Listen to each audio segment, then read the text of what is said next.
ఆదికాండం 25వ అధ్యాయం 19 నుంచి చివరి దాకా మనం మార్చి ఈ భాగాన్ని చదువుకుంటాం. ఆదికాండం 25వ అధ్యాయం 19 నేను చదువుతాను, 20 మీరు అలాగూ మార్చి మనం చదువుకుంటాం. అబ్రహాము కుమారుడు ఇస్సాకు వంశావళి ఇదే. అబ్రహాము ఇస్సాకును కనెను.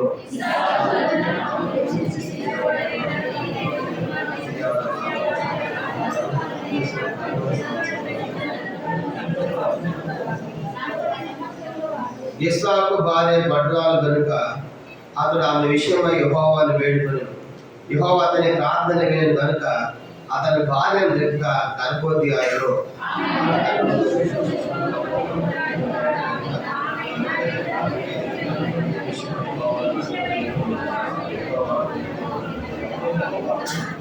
రెండు జనపదములు నీ గర్భములో కలవు, రెండు జనపదములు నీ కడుపుల నుండి ప్రత్యేకము వచ్చును. ఒక జనపదము కంటే ఒక జనపదము బలిష్టమై ఉండును. పెద్దవాడు చిన్నవానికి దాసుడగును అని.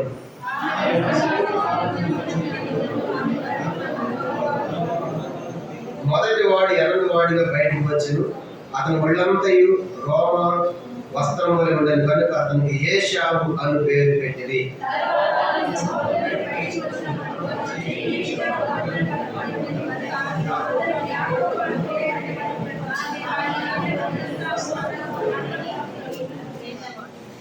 ఇరవై 7వ వచనం. ఆ చిన్నవాడు ఎదిగినప్పుడు ఏశావు వేటాడేందు ఏర్పడి అరణ్యవాసిగా ఉండెను.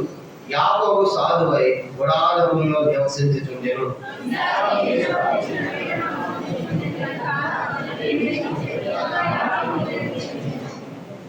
ఒకనాడు యాకోబు కలపూర వంటకం వండుకొంచుండగా ఏశావు అలసిన వాడి పొలముల నుండి వచ్చి నేను కలిసి ఉన్నాను.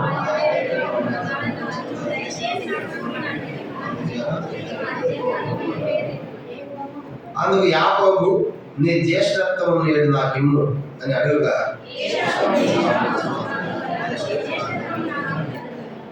యాకోబు నేడు నాతో ప్రమాణం చేయమని అతడు యాకోబుతో ప్రమాణం చేసి అతని జ్యేష్ఠత్వమును అమ్మివేయగా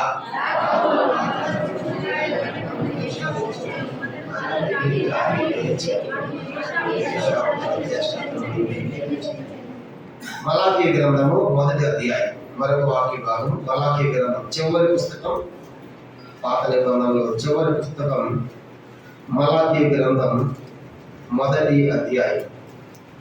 మొదటి 3 వచనాలు కూడా మనము కలిసి చదువుకుంటాం. Page number 784-85. మత్తయి సువార్త ముందు ఉంది. మా పాత నిబంధనలో చివరి పుస్తకం మలాకీ గ్రంథం 1వ అధ్యాయము మొదటి 3 వచనాలు కూడా మనం కలిసి చదువుకుంటాం. ఇశ్రాయేలు గురించి మలాకీ ద్వారా పొందబడే యెహోవా సెలవిచ్చినది ఏమనగా, నేను ఎడ్ల ప్రేమ చూపి ఉన్నాను, అయితే ఏ విషయంలో నీకు ఆయన ప్రేమ చూపుతుందని. ఏశావు యాకోబును అన్నకాడ, అయితే నేను యాకోబును ప్రేమించిందని యెహోవా ఏశావును ద్వేషించి అతని పర్వతములను పాడు చేసి అతని స్వాస్థ్యం అరగొందని అంతత్వాలు చేసేదని. తర్వాత హెబ్రీ పత్రిక 12వ అధ్యాయం. హెబ్రీ పత్రిక చివరిగా ఆఖరిగా హెబ్రీ పత్రిక 12వ అధ్యాయం 16-17 వచనాలు కూడా అందరం కలిసి బాగా చదువుకుంటాం. కొత్త నిబంధనలో హెబ్రీ పత్రిక 12వ అధ్యాయము, హెబ్రీ పత్రిక 12వ అధ్యాయం 16-17 వచనాలు కూడా అందరం కలిసి మనం చదువుకుంటాం. చదవండి. ఒక పూట కూటి వరకు తన జ్యేష్ఠత్వపు హక్కును అమ్మివేసి ఏశావును ప్రశ్నను వ్యభిచారం వినలేమో అని జాగ్రత్తగా చూసుకోండి. ఏశావు తన ఆశలను పొందబోయి అన్నిటి విడిచి దానికోసం శ్రద్ధతో వెతికినను మారు మనస్సు కొంత అవకాశం దొరకక విసర్జించబడిందని మీరు ఎరుగుదురు. కనుక ఒక పూట కోసము ఒక పూట కూటి కొరకు తన జ్యేష్ఠత్వ హక్కును అమ్మివేసి ఏశావును భ్రష్టుడైనను వ్యభిచారం ఉండదేమని జాగ్రత్తగా చూచుకొనుడి. ప్రార్థన. పరలోకమందున్న మా తండ్రి, పరిశుద్ధ దేవానికి స్తోత్రాలు. ఈ మధ్యాహ్న కాల సమయంలో మీ ప్రజలతో కలిసి నేను కూడా కూడి కొనియాడినట్లుగా మీ కూడా దయచొప్పున మన జ్ఞాపకం తెచ్చుకున్నందుకై స్తోత్రాలు. దయగా మా తల్లి సమయంలో సోదరుని వాక్య బాగా దీవించండి, ఆశీర్వదించండి. ప్రభా, మరి మీరు ఉన్నవాడు అన్నవాడు కాబట్టి స్తుతించాలి. అంత మాత్రమే కాదు, దయలో ప్రభు ఎల్లకాలం స్తుతించాలి. ప్రభు పాపం విమోచించబడ్డందుకు గాను, దేవునికి దాసుగా చేసినందుకు గాను నేను ఎంతగానో స్తుతిస్తూ ఉన్నాం. పాపములను విడిపించడానికి ప్రభావ మీరు పాపంతో పోరాడడానికి రక్తం కారణంగా పోరాడి ప్రభావ నా పాపం విడిపించారు అని మేము స్తోత్రాలు. అంత మాత్రమే కాదు, మీరు మహోన్నతమైన దేవుడిగా ఉండి ఉన్నతమందు ఆశీనుడిగా ఉండి ప్రభావ యొక్క ప్రభావ మహిమ లోకమంతటా వ్యాపించి ప్రభావ మీరు ఆలోచిస్తూ ఉన్నారు. ప్రభావ మరి దీనులను దరిద్రంలో పెట్ట గొప్పల మీద అధికారులతో ప్రధానంగా కూర్చుండి మేడం యొక్క గొప్ప సంకల్పం ఎంత ఉన్నతమైంది ప్రభావ. మరి అంత మాత్రమే కాదు ప్రభావ, మరి ఇల్లాలు కనుక సౌతుల్యంగా ఇల్లాలుగా చేయాలంటే మీ యొక్క ఉన్నతమైన ఆలోచన ప్రణాళిక మీ స్తోత్రాలు చెల్లించుకుంటున్నాను. ఈ రీతిగా నా జీవితంలో వ్యక్తిగతంగా కుటుంబంగా సంఘంగా జరిగిస్తూ వచ్చిన ప్రతి మీద ఉపకారాలకి కృతజ్ఞతాస్తుతులు చెల్లించుకుంటున్నాను. తిరిగి ఈ సమయంలో చదువుల వాక్య భాగాలు దీవించిన ఆస్వాదించండి. చేరవచ్చిన నాతో మాతో అందరితో మాట్లాడి మీరే మహిమ పొందమని, మా కోసం వాక్యాన్ని ఎక్కడ వెలిగించి మహిమ పొందమని, వాక్యాన్ని దీవించమని యేసుక్రీస్తు నామమున ప్రార్థించి వేడుకొనుచున్నాము తండ్రి, ఆమేన్. ఇలా మనం 3 వాక్య భాగాలు చదివాము. ఈ 3 వాక్య భాగాల్లో కూడా మనం ఏషావు గురించి చూడబోతున్నాం. కనుక ఎవరైనా పేరేంటి? ఏషావు. ఏషావు అంటే అర్థము రోమము గలవాడు అని అర్థం. ఏషావు అంటే అర్థం ఏంటి? ఆయన పుట్టినప్పుడు ఒంటి నిండా వెంట్రుకలు ఉన్నాయి కనుక రోమాలతో బయటకు వచ్చాడు, కనుక ఎర్రని వాడిగా పుట్టాడు. కనుక ఏషావు అంటే రోమము గలవాడు లేదా ఎర్రని వాడు అనేటువంటి అర్థం మనం చూస్తాం. కానీ ఈరోజు ఏషావుని గురించి మనం ధ్యానం చేయబోతున్నప్పుడు పరిశుద్ధాత్మ మనకి ఏం మాట్లాడుతుందంటే, మీరు కూడా జాగ్రత్తగా చూచుకొనుడి. హెబ్రీ 12:16లో రాయబడింది, ఒక పూట కూటి కోసం తన జ్యేష్ఠత్వ అమ్మేసి ఏషావుని భ్రష్టుని విచారం ఉండదేమని మనం కూడా జాగ్రత్తగా చూసుకోవాలి. ఈ సంగతులు ఉన్నప్పుడు మనం కూడా మన వ్యక్తిగత జీవితాలు మనం కూడా పరీక్ష చేసుకోవాలని దేవుడు వాక్యం ద్వారా మాట్లాడుతున్నాడు. మనం గమనించామంటే ఎవరు ఏషావు అంటే ఇస్సాకు యొక్క కుమారుడు. ఎవరంటే ఏషావు? ఆది కాండము 25వ అధ్యాయం. ఆది కాండము 25వ అధ్యాయము మనం గమనించామంటే అబ్రహాము కుమారుడు. అబ్రహాము కుమారుడు ఎవరు? ఇస్సాకు. కనుక ఇప్పుడు ఇస్సాకుకి అబ్రహాం ఏం చేశాడంటే 24వ అధ్యాయంలో పెద్ద దాసుడు ఏలియాను పంపించి, అయ్యా ఇక్కడ ఉన్నటువంటి ఈ కుమార్తెలో నాకు ఈ కనానీయుల్లో నుంచి నా కుమారుడు ఇస్సాకు పెళ్లి నువ్వు చేయకూడదు, కనుక నా రక్త సంబంధులను తీసుకొని రాకు అని చెప్పేసి పెద్దవాదుడు ఎలియాజును పంపించాడు. కనుక లాబాను దగ్గరికి, కనుక అతిథి వాళ్ళు మరి లాబాను యొక్క కుమార్తె రిబ్కా ఇస్సాకుకు వివాహం చేయబడినట్టుగా మనము 24వ అధ్యాయంలో మనం చూస్తాం. ఆ రీతిగా అబ్రహాము అన్ని జనులైనటువంటి కనానీయుల కుమార్తెను తన కుమారుడు ఇస్సాకు చేయకుండా తన రక్త సంబంధాలను తీసుకొచ్చి, అనగా దేవుని బిడ్డలను తీసుకొచ్చి ఇస్సాకుకు వివాహము జరిగించాడు. అలాగే ఇప్పుడు ఇస్సాకు రిబ్కాలకు వివాహం అయిందంట. వివాహం అయిన తర్వాత చూడండి, అప్పుడు ఆయన వయసు ఎంతంట? ఇస్సాకు పెళ్ళైనప్పుడు 20 వచనం. ఆది కాండము 25వ అధ్యాయము 20 వచనం. ఆది కాండం 25:20. ఇస్సాకు పద్దనరాములో నివసించి సిరియావాడైన బెతూయేలు కుమార్తెను సిరియావాడైన లాబాను సహోదరున రిబ్కాను పెళ్లి చేసుకున్నప్పుడు 4వ సంవత్సరముల వాడు. చెప్పండి, ఇప్పుడు ఇస్సాకు పెళ్ళైనప్పుడు ఇస్సాకు వయసు అంతా 40 సంవత్సరాలు. కనుక ఇస్సాకు పెళ్లి చేసుకున్నది కూడా అన్ని దినాలను తన సొంత తోబుట్టు, తన రక్త సంబంధం. కనుక దేవుని బిడ్డలు తీసుకున్నామని చెప్పాడు అబ్రహాము. ఆ రీతిగానే అయ్యా పోయినప్పుడు అమ్మాయి రాదే మాకు ఏం చేయాలన్నప్పుడు వాడు చాలా సూచనలు చెప్పాడు. కనుక అలాగా విశ్వాసం పంపిస్తాడు, నువ్వు వెళ్ళు ఆ వస్తుందని చెప్పేసి దేవుడే నీకంటే ముందు ఒక దూతను పంపిస్తాడు, సిద్ధం చేస్తాడు. విశ్వాసం పంపించడం ద్వారా రిబ్కా వచ్చింది. ఇప్పుడు రిబ్కా ఇస్సాకుకి వివాహం అయింది 40 సంవత్సరాల వయసులో. అప్పుడు 20 సంవత్సరాల దాకా పిల్లలు లేవు. ఎన్ని సంవత్సరాల దాకా అంటే ఎంత వచ్చింది? ఇప్పుడు ఆ వయసు 60. కనుక 60 సంవత్సరాల పిల్లలు లేదు. మనమైతే ఏం చేస్తాం? సంవత్సరం పెళ్ళి అయిన తర్వాత ఏమన్నా విశేషం అమ్మా అంటాం. ఇంకా లేదా సంవత్సరానికి. ఇప్పుడు ఎన్ని సంవత్సరాలకి పెళ్ళి అయిన 40లో ఇప్పుడు వచ్చిందంట 60 సంవత్సరాలు అయినా సరే పిల్లలు లేదు ఇస్తారు. అర్థమైందా? కనుక కానీ మనం అంతా తొందరపడి చేయలేదు. కనుక సంవత్సరం అయితే 2 సంవత్సరాలు ఇంకెప్పుడు ఇస్తాడమ్మా, ఇంకెప్పుడమ్మా పిల్లలు అని చెప్పేసి సూటి పోట్ల మాట అనేవాళ్ళు కూడా అత్తలు కూడా లేకపోలేదు. కనుక నువ్వే కంటావులే అని దుస్తారంగా మాట్లాడేవాడు కూడా లేకపోలేదు. అయితే మనం గుర్తుపెట్టుకోవాలి, దర్పాలం అనేది మన వైపు వచ్చేది కాదు. మన శాయశక్తులు సంపాదించుకునేది కూడా దర్పాలం దేవుడు ఇచ్చేటువంటి బహుమానం చూసే. కాబట్టి దానికోసం తొందరపడకూడదు, తొందరపడకూడదు, మాట్లాడకూడదు. మన శక్తి సామర్థ్యాలతో వచ్చేది కాదు, దేవుడి వారు. కానీ ఇప్పుడు 60 సంవత్సరాల వయసులో ఇప్పుడు ఏం చేశాడంటే 40 సంవత్సరాలు అయితే పిల్లలు లేకపోతే ఇస్సాకు పోయి ప్రార్థన చేశాడు. ప్రార్థన చేసి దేవుడు ఆయన ప్రార్థన ఉన్నాడు. రెబ్కా కడుపులో 2 పిల్లలు వేశాడు. ఆదికాండం 25వ అధ్యాయం చూడండి, 21వ వచనం. 25-21. ఇస్సాకు భార్య వడ్లాలు కనుక అతడు ఆమె విషయమై యెహోవాను వేడుకొను. యెహోవా అతని ప్రార్థన వినుక అతని భార్య కనుక గర్భవతి.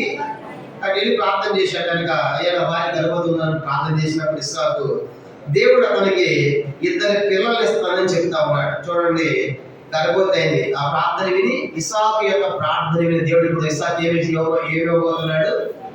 ఆ గర్భాలు సంతానం ఇవ్వబోతా ఉన్నాడు. 22వ వచనం.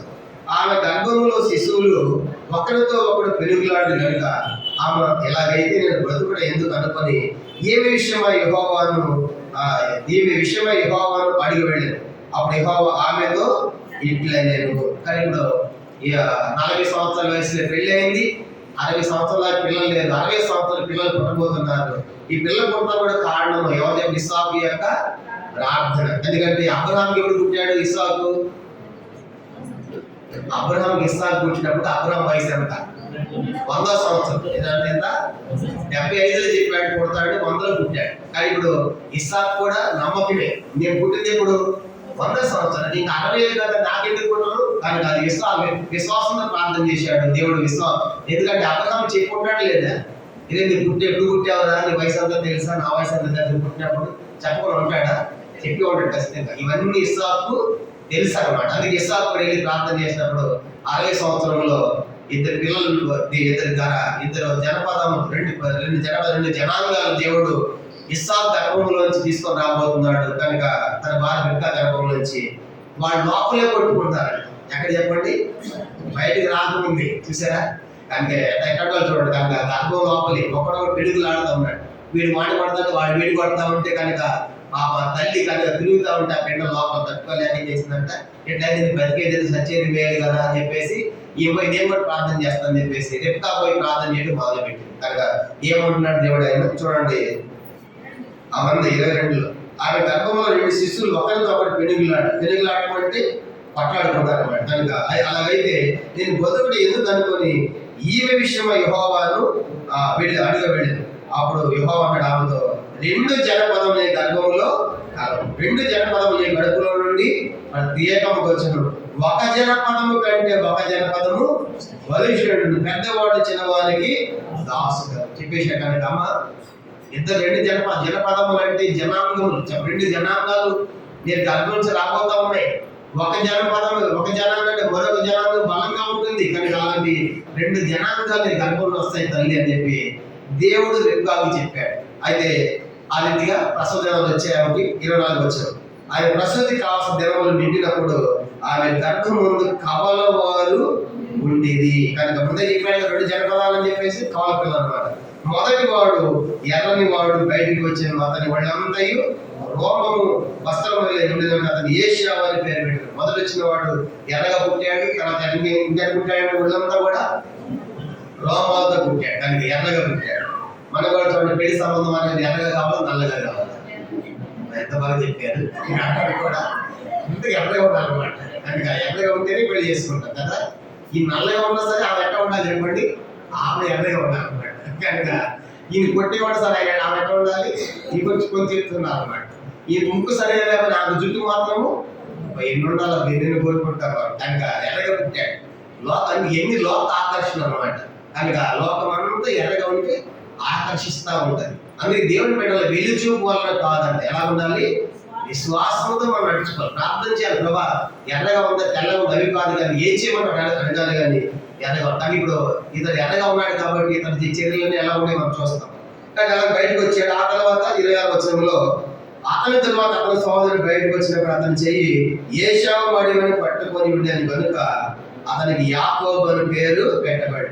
ఆమె వారిని కనినప్పుడు ఇస్సాకు 60 సంవత్సరం లేదు. ఇప్పుడు చెప్పండి, ఏ సంవత్సరంలో పుట్టారు ఇస్సాకి? 60 సంవత్సరాలు పుట్టారు. పెళ్లి ఎప్పుడైంది? 40 అయింది. 40 పుట్టిన తర్వాత 20 ఏళ్ళ తర్వాత 60 సంవత్సరంలో ఇద్దరు పుట్టారు. ఏశావు పుట్టాడు. ఏశావు రోమాలతో ఎర్రగా పుట్టాడు. మొదటి వాడిగా పుట్టాడు, పెద్దవాడిగా పుట్టాడు. రెండోవాడు ఇస్సాకు ఏం చేశాడంటే ఏశావు వస్తా ఉంటే వాడు మెడ పట్టుకున్నాడు. నేను పోతున్నట్టుగా వాడు పట్టుకుని ఉన్నాడు. మొత్తం ఇద్దరికి అంతే కనుక ఇద్దరు కూడా పుట్టారు. ఆ ఇద్దరు కార్యాలు చూడండి 27వ వచనం 25-27.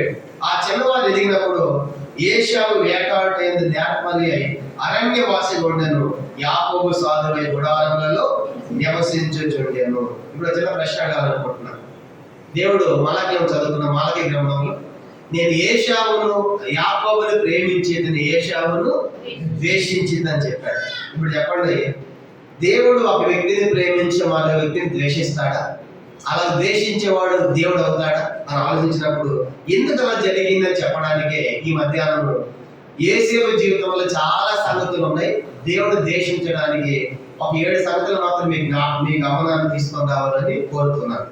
కాబట్టి యేసేపును ఎందుకు దేవుడు ద్వేషించాడు, కాబట్టి ఎందుకు ఇష్టపడలేదు అని చెప్పడానికి ఏశావుకి ఇచ్చిన ఆధిక్యతను ఎంత గొప్పగా చూసినప్పుడు, ఏశావు చేసినటువంటి పాపములు ఎంత భయంకరంగా చూసినప్పుడు మనం ఆశ్చర్యపోతాం.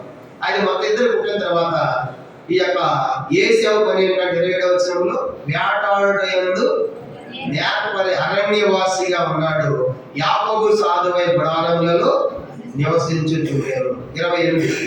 ఇస్సాకు ఏం చేశాడంటే ఏశావు తెచ్చిన వేట మాంసం తినుచు అతనిని ప్రేమించాను. రెబ్కా యాకోబును ప్రేమించాను. కాబట్టి 2 పార్టీలు అయిన ఇంట్లో కనుక అయినా మా ఏట మాంసం తీసుకొస్తా ఉంటే అబ్బా నా పెద్ద కొడుకు ఎంత మంచి మాంసం తెచ్చాడు, తిని తాగి అతను ప్రేమిస్తున్నాడు ఇస్సాకు. ఇంట్లో రెబ్కాకేమో ఇంటి పనులన్నింటిలో సహాయం చేస్తున్నాడు. ఎవరు? యాకోబు. అది ఏమేం చేసిందంట? యాకోబును ప్రేమించింది. ఇంట్లో తల్లి అంటే అందరూ ప్రేమిస్తారు ఇంట్లో, కానీ ఫైనల్ గా మాత్రం దేవుడి మీద ఒకటి ఎక్కువ ప్రేమ ఉంటుంది కదా. కనుక అందరూ సమానం అంట, ఎక్కడ కొద్ది స్వార్థం ఉండదు. వాడు చిన్నవాడు కదా, వాడిని ఎక్కువ ప్రేమించాలి. ఎందుకంటే వాడు బలహీనుడు కదండి, ఏదో ఉండదు తల్లి. అలా చూసినప్పుడు అలా జరిగింది అనమాట. అయితే ఏశావు ద్వేషించబడిన కారణం ఏంటంటే ఏశావులో 7 సంగతులు చెప్పాలన్నమాట. దాంట్లో మొట్టమొదటి సంగతి ఏంటంటే ఏశావు చేసిన మొదటి సంగతి చూసినప్పుడు 27వ వచనంలో అతను చేసే మందిని వేటాడయందు అరణ్యవాసిగా ఉండేను. అసలు ఇతను అరణ్యానికి పోయి అరణ్యవాసం చేస్తున్న పరిస్థితి ఏమొచ్చింది ఏశావుకి? ఇస్సాకు ఏమన్నా ధనం లేదా? అబ్రహాము ధనవంతుడి కాదు. ఆదికాండం 13 ఏమని రాయబడింది? అబ్రహాం వెండి బంగారు పశువులు కలిగి బహు ధనవంతులు ఏమిటి, చాలా డబ్బు చాలా ధనవంతుడు తాత ధనవంతుడు అయితే కుమారుడు ఆయన కుమారుడు ఇస్సాకు ఏం తక్కువ? ఆదికాండం 26 రాయబడింది కదా. ఆ దేశం అందున్న వాడే 26:12 ఆదికాండం. ఆ దేశం అందున్న వాడే విత్తనం వేసి 100 ఫలం పొందని రాయబడింది కదా. అతని యొక్క ఆస్తి చూసినప్పుడు ఫిలిష్తీయులు అసూయపడి ఇస్సాకు యొక్క బావులు అంటే అబ్రహాము బావులన్నీ కూడా పూర్తిసేపు రాయబడింది కదా. అంటే ఇతని డబ్బుకి ఏమి తక్కువ లేదు, ధనంకి ఏమి తక్కువ లేదు. తనకు అబ్రహాము తక్కువ లేదు, ఇస్సాకు తక్కువ లేదు. అంటే ఆ ఏశావు యొక్క తండ్రికి తక్కువ లేదు, ఏశావు యొక్క తాతకి తక్కువ లేదు. మరి అరణ్యం ఏం పని అంటే జలసాలన్నమాట. మన వారు చెప్పాలంటే కనుక వీరికి ఏ పని పాట లేకుండా ఉంటారు కొంతమంది. కనుక ఎంతో ఇంట్లో ఉన్నాడు కనుక వాటి ఎలా లేదు అరణ్యం లేదు. అరణ్యం దేని గుర్తుగా ఉందంటే అరణ్యం లోకాన్ని గుర్తుగా ఉంది. అరణ్యం దేని గుర్తుగా ఉంది? లోకం. కాబట్టి ఇతనేమో సాధువై గుడారంలో ఉన్నాడు, ఇంట్లో ఉన్నాడు. ఇంట్లో ఉన్న వారికి అన్ని కూడా వంట పడతాయి ఇంటి సంగతులు, దేవుని సంగతులు. అరణ్యం వారికి తెలుస్తాయి. తెల్లారు లేస్తే లోకం తిరిగే వాడికి దేవుడి సంగతులే వంట పడతాయి. కాబట్టి వేటాడని పరిగెడుతున్నాడు, అరణ్యంలో ఉన్నాడు, అరణ్యవాసిగా ఉన్నాడు. కానీ యాకోబు మాత్రం చూసామంటే అతడు సాధువుగా గుడారంలో ఉన్నాడు. ఇదేం తెలియజేస్తా ఉందంటే లోకము అరణ్యాన్ని గుర్తుగా ఉంది. లోకం అరణ్యంలో తిరగటం అంటే ఇతడు ఒక లోక సంబంధిగా శరీర సంబంధిగా మనకి ఏశావు మనకు కనబడతాడు. ఈ దినాలు కూడా చూడండి, చాలా మంది ఎక్కువ మంది పిల్లలంతా ఇంట్లో వారు ఉంటుంది. అంటే ఎక్కడ చెప్పండి? బయట లోకములని. లోకం రెండోది ఏమో చేతిలో ఏముంటుంది? ఫోన్ అనమాట. కనుక ఫోను లోకం ఈ తప్ప. కొంతమంది సాక్ష్యాలు మాత్రమే మనం అంటాం. కొంతమంది సాక్ష్యాలు ఎటువంటి అంటే మా పిల్లలు స్కూల్లో ఉంటారు, ఇంట్లో ఉంటారు, మందిరంలో ఉంటారు. కొంతమంది సాక్ష్యాలు మా పిల్లలు ఇంట్లో ఉంటారు, బయట లోకంలో ఉంటారు అన్నమాట. కనుక ఇప్పుడు చూసేమంటే లోకాన్ని పోలిగా చూస్తా ఉన్నాం. వాస్తవానికి ఇతను లోకం అరణ్యానికి వెళ్ళి అరణ్యవాసం ఉండాల్సిన అవసరము లేదు. ఎందుకంటే ఇది అన్ని మన ఇంట్లో అన్ని వదిలేసి వెళ్తా అంటే ఏదో కాలక్షేపం చేయాలి, టైం పాస్ అవ్వాలి. చాలా మంది టైం పాస్ అవుతుంది కానీ ఆ పటాలు వేసుకుంటా, టీవీ పెట్టుకుంటా, చూసుకుంటా, తినకుండా, తాకుండా ఉంటారు. అయినప్పుడు టైం పాస్ అవుతాం. కొంతమందికి టైమే ఉండదు కనుక పరిగెడతా ఉంటారు. కాబట్టి ఇతను మొదటి సంగతి మనం చూసినప్పుడు ఇతను కాలక్షేపం గడిపేవాడిగా లేకుంటే లోకంలో తిరిగేవాడిగా మనకి ఏసావు మనకి కనబడుతున్నాడు. కానీ యాకోబు అలాగే లేడు, అతను సాధువుగా గుడారం ఉన్నట్లుగా మనం చూస్తా ఉంటాం. ఆర్థిగా ఏం నేర్పిస్తా ఉందంటే ఎవరి కాలంలో మనం కూడా ఇంట్లో ఉండాలి, డ్యూటీలో ఉండాలి, మందులు ఉండాలి, కానీ లోకంలో మనము తిరగకూడదు. ఈనాడు ఎంతో మంది యవనస్తులు కానీ వాళ్ళ జీవితాలు కానీ ఎలా పాటు చేసుకుంటారంటే లోకంలో తిరగడం. వాడి ఇంటికి వచ్చిన ఇంట్లో బ్యాగ్ బయట వేస్తాడు, మళ్ళీ రాత్రి 10 వస్తాడు ఇంట్లోకి. అప్పటిదాకా ఎక్కడ 11 ఎక్కడ అప్పటిదాకా ఎక్కడ ఆ వీధుల్లోని ఆ రోడ్డు మీద ఆ లోకంలో అలా ఉన్నామా? అలా చేయకూడదు. అలా ఉంటే ఎంతో గొప్ప నష్టం జరగబోతున్న సంగతి మనం జ్ఞాపకం చేయబడతాం. కానీ మొదటి లక్ష్యం ఏంటంటే ఇతడు అరణ్యవాసిగా, లోక సంబంధిగా, శరీర సంబంధిగా, కాలక్షేపాన్ని గడిపేవాడిగా లోకంలో తిరుగుతున్నట్లుగా ఏషవు మనకు కనబడతాడు. అంత మాత్రమే కాదు, అలాగా ఒకరోజు ఏంటంటే ఇంటికి వచ్చాడు, వేటాడాడు. ఇంటికి వచ్చిన తర్వాత అలసిపోయాడు. చూడండి, అలసిపోయాడు. 29వ వచనం. 29. ఒకనాడు యాకోబు కలబోర వంటకు మండుకొంచుండగా ఏషవు అలసిన వాడే పొలంలో నుండి వచ్చి, నేను అలసి ఉన్నాను, ఆ ఎర్రగా ఉన్న దానిలో కొంచెం నాకు దయచేసి పెట్టమని అడిగాడు. అందుచేత అతనికి ఏదోము అన్నబడేను. అది యాకోబు, నీ జ్యేష్ఠత్వమును నేడు నాకు ఇమ్మని అడుగగా. ఇప్పుడు అరణ్యం నుంచి పాము వచ్చాడు, బాగా అలసిపోయి వచ్చాడు. ఇప్పుడు పొద్దున కూడా పోయేటప్పుడు తిరిగిపోయి ఉంటాడా, తిరగకుండా పోయింటాడా? తిరిగిపోయింటాడా, తిరగకుండా పోయింటాడా? తినే పోయింటాడు. వచ్చేటప్పటికి అలసిపోయాడు. ఆకులు అవగానే యాకోబు ఎర్రని ఒక వంట మొదలు చేస్తా ఉన్నాడు. ఎర్రని చూస్తా ఉన్నాడు. అప్పుడు ఎంత బాగుంది ఎర్రదిగా అనుకున్నాడు. నాకు కొంచెం ఆ ఎర్రది కొంచెం నాకు పెడతావా అన్నాడు. అడగడం తప్పేం లేదు, దానికి ఆకలి అయినప్పుడు అడిగాడు. అప్పుడు యాకోబు ఏమన్నాడంటే ఆయన చిత్రుడిగా, ఆయన మోసగాడిగా, ఈ జ్యేష్ఠత్వం గారు నాకు ఇస్తే ఇది నీకు ఇస్తా అన్నాడు. అనగానే అప్పుడు ఏం చేయాలి? అప్పుడు ఏమడుగుతున్నావు? నా జ్యేష్ఠత్వం అడుగుతున్నావా? నాకు అది అనాలి కదా. అనుకోండి ఏం చేశాడంటే, నేను సాగుబోతున్నాను, నాకెందుకు లేదు, తీసుకో, నాకు మాత్రం ఎర్రది కావాలన్నాడు. అంటే ఇక్కడ రెండో సంగతి చెప్పదలుచుకుందంటే ఎంత నమ్ముకున్నాడు జ్యేష్ఠత్వం అని చెప్పండి. ఎంతకంట ఎప్పుడు 12 చదువుకున్నాం. ఒక్క పూట కూలి చచ్చిపోతావా?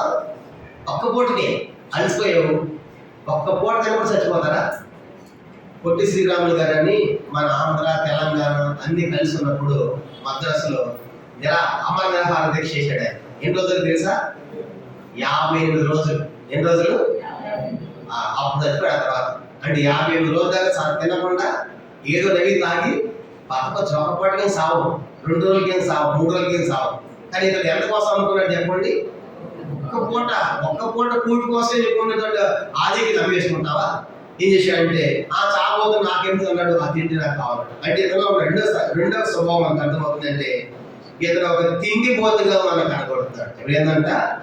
తిండిపోతు. కనుక తిండిపోతులకి, తాగుబోతులకి అది ఉంటే చాలు, ఏదైనా చేస్తూ ఉంటారు. కొన్ని పల్లె ప్రాంతాల్లో ఆ బిందెత్తిపోతాడు, బిందెత్తిపోయి అమ్మేస్తాడు. కనుక ఆ బాటిల్ అనమాట, ఆ ముందు బాటిల్ ఎత్తి చాలు.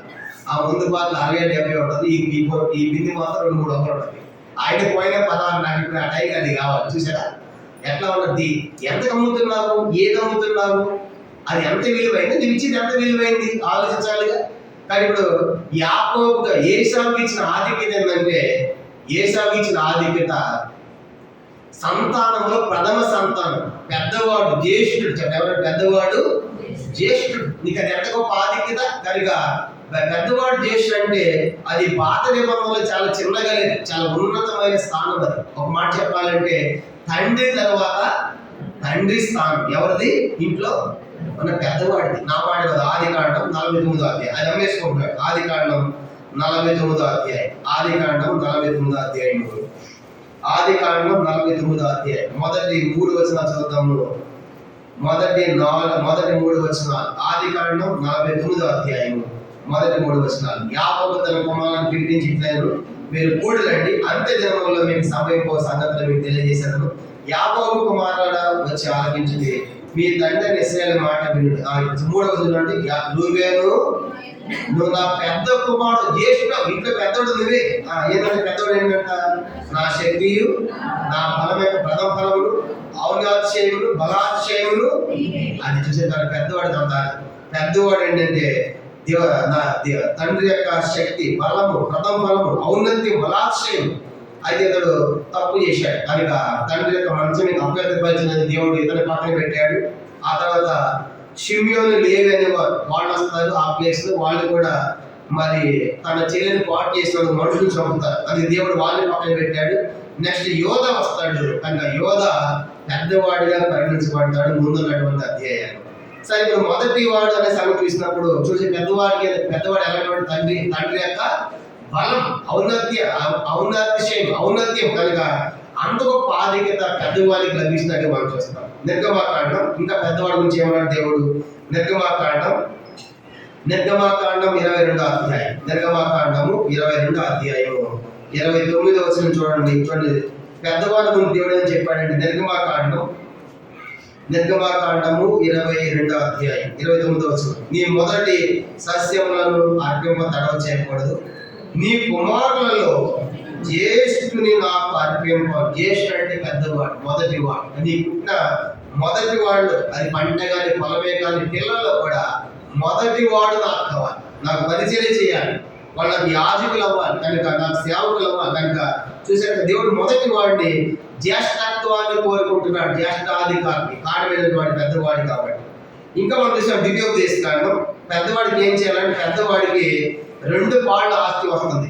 ద్వితీయోపదేశకాండం 21వ అధ్యాయం. ద్వితీయోపదేశకాండం 21వ అధ్యాయం. చూడండి, పెద్దవాడికి ఆస్తులు కూడా బాగా ఎక్కువ ఇవ్వాలండి.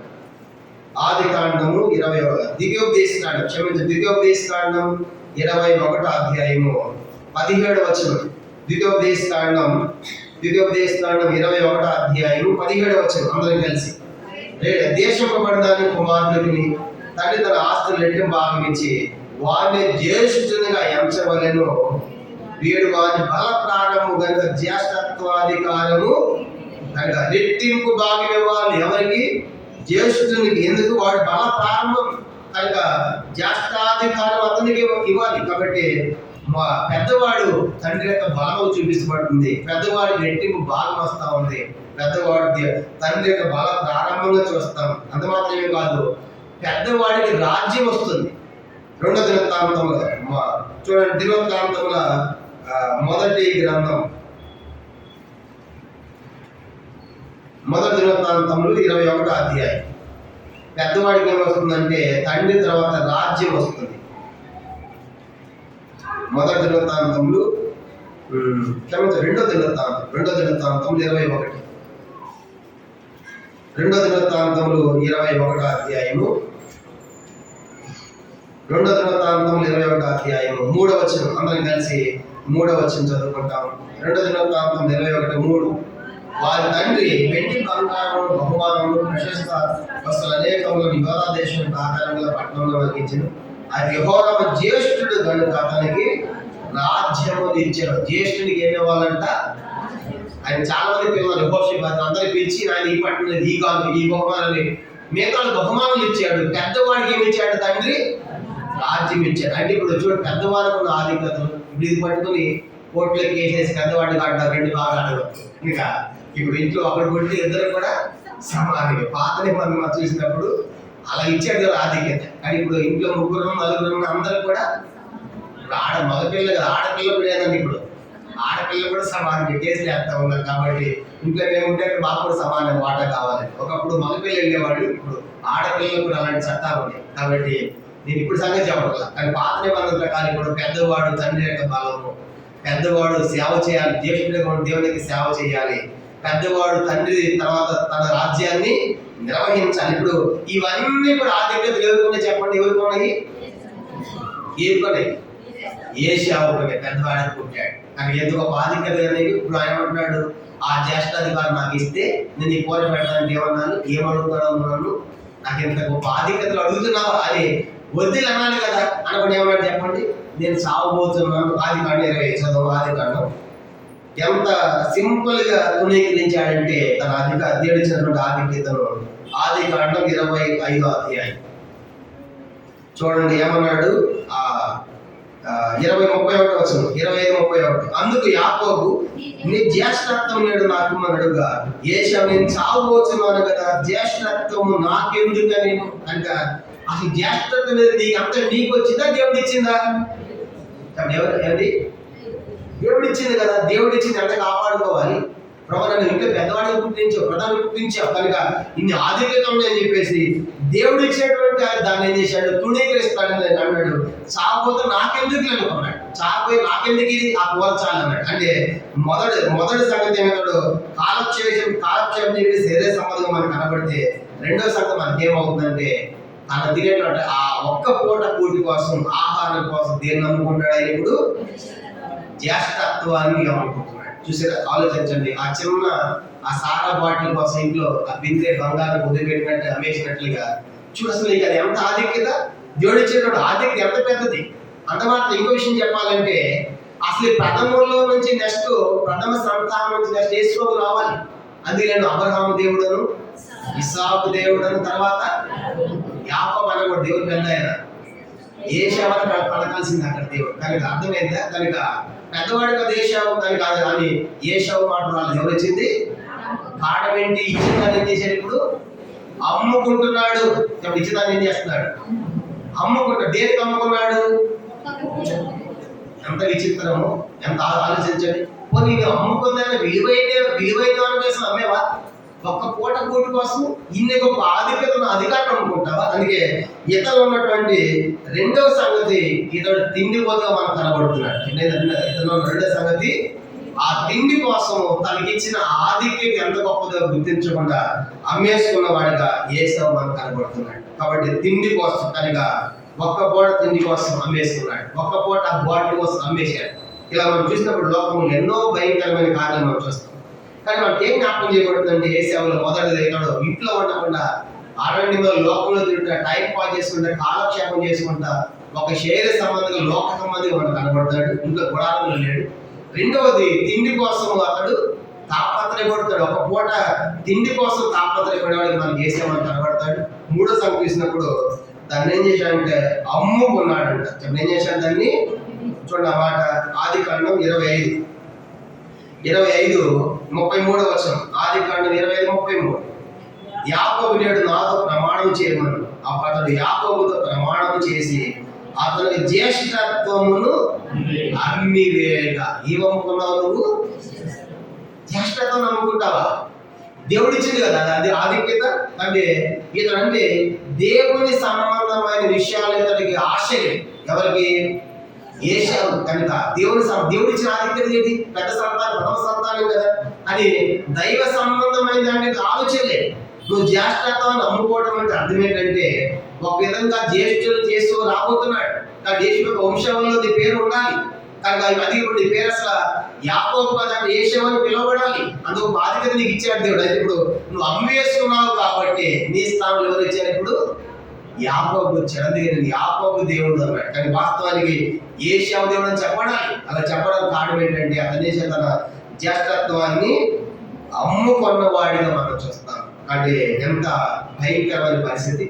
దేవుడు మనకి ఇచ్చిన స్థానం, ఎన్నోసార్లు దేవుడు మనకి ఇచ్చిన వాటి విలువ మనకు తెలియడం లేదు. కనుక దేవుడు మనం కోరుకున్నాడు, దేవుని ఇంట్లో ఒక స్థానం ఇచ్చాడు, ఒక అధికారం ఇచ్చాడు. కనుక అలాంటిది మనం ఎన్నోసార్లు దేవుడు ఇచ్చినటువంటి అధికారాన్ని, దేవుడు ఇచ్చిన ఆధిక్యతను మనం వదులుకునే వారు ఉంటున్నాం. కానీ ఇతను ఉన్న మూడో సంగతి మనం చూసినప్పుడు అతడు జ్యేష్ఠత్వాన్ని అమ్ముకున్నాడు. నాకెందుకే చావబోతున్నాను, ఈ జ్యేష్ఠత్వం నాకు వద్దులే అన్నాడు. అంటే అర్థం ఏంటి? నాకు రాజ్యం వద్దు, నాకు ఆస్తి వద్దు, తండ్రి యొక్క బలం వద్దు, నేను సేవ చేయను, ఏం పెద్దవాడు చేయాలి. కనుక ఇవన్నీ నీకు ఉన్నాయి, ఇవన్నీ అమ్మేసుకున్నాను.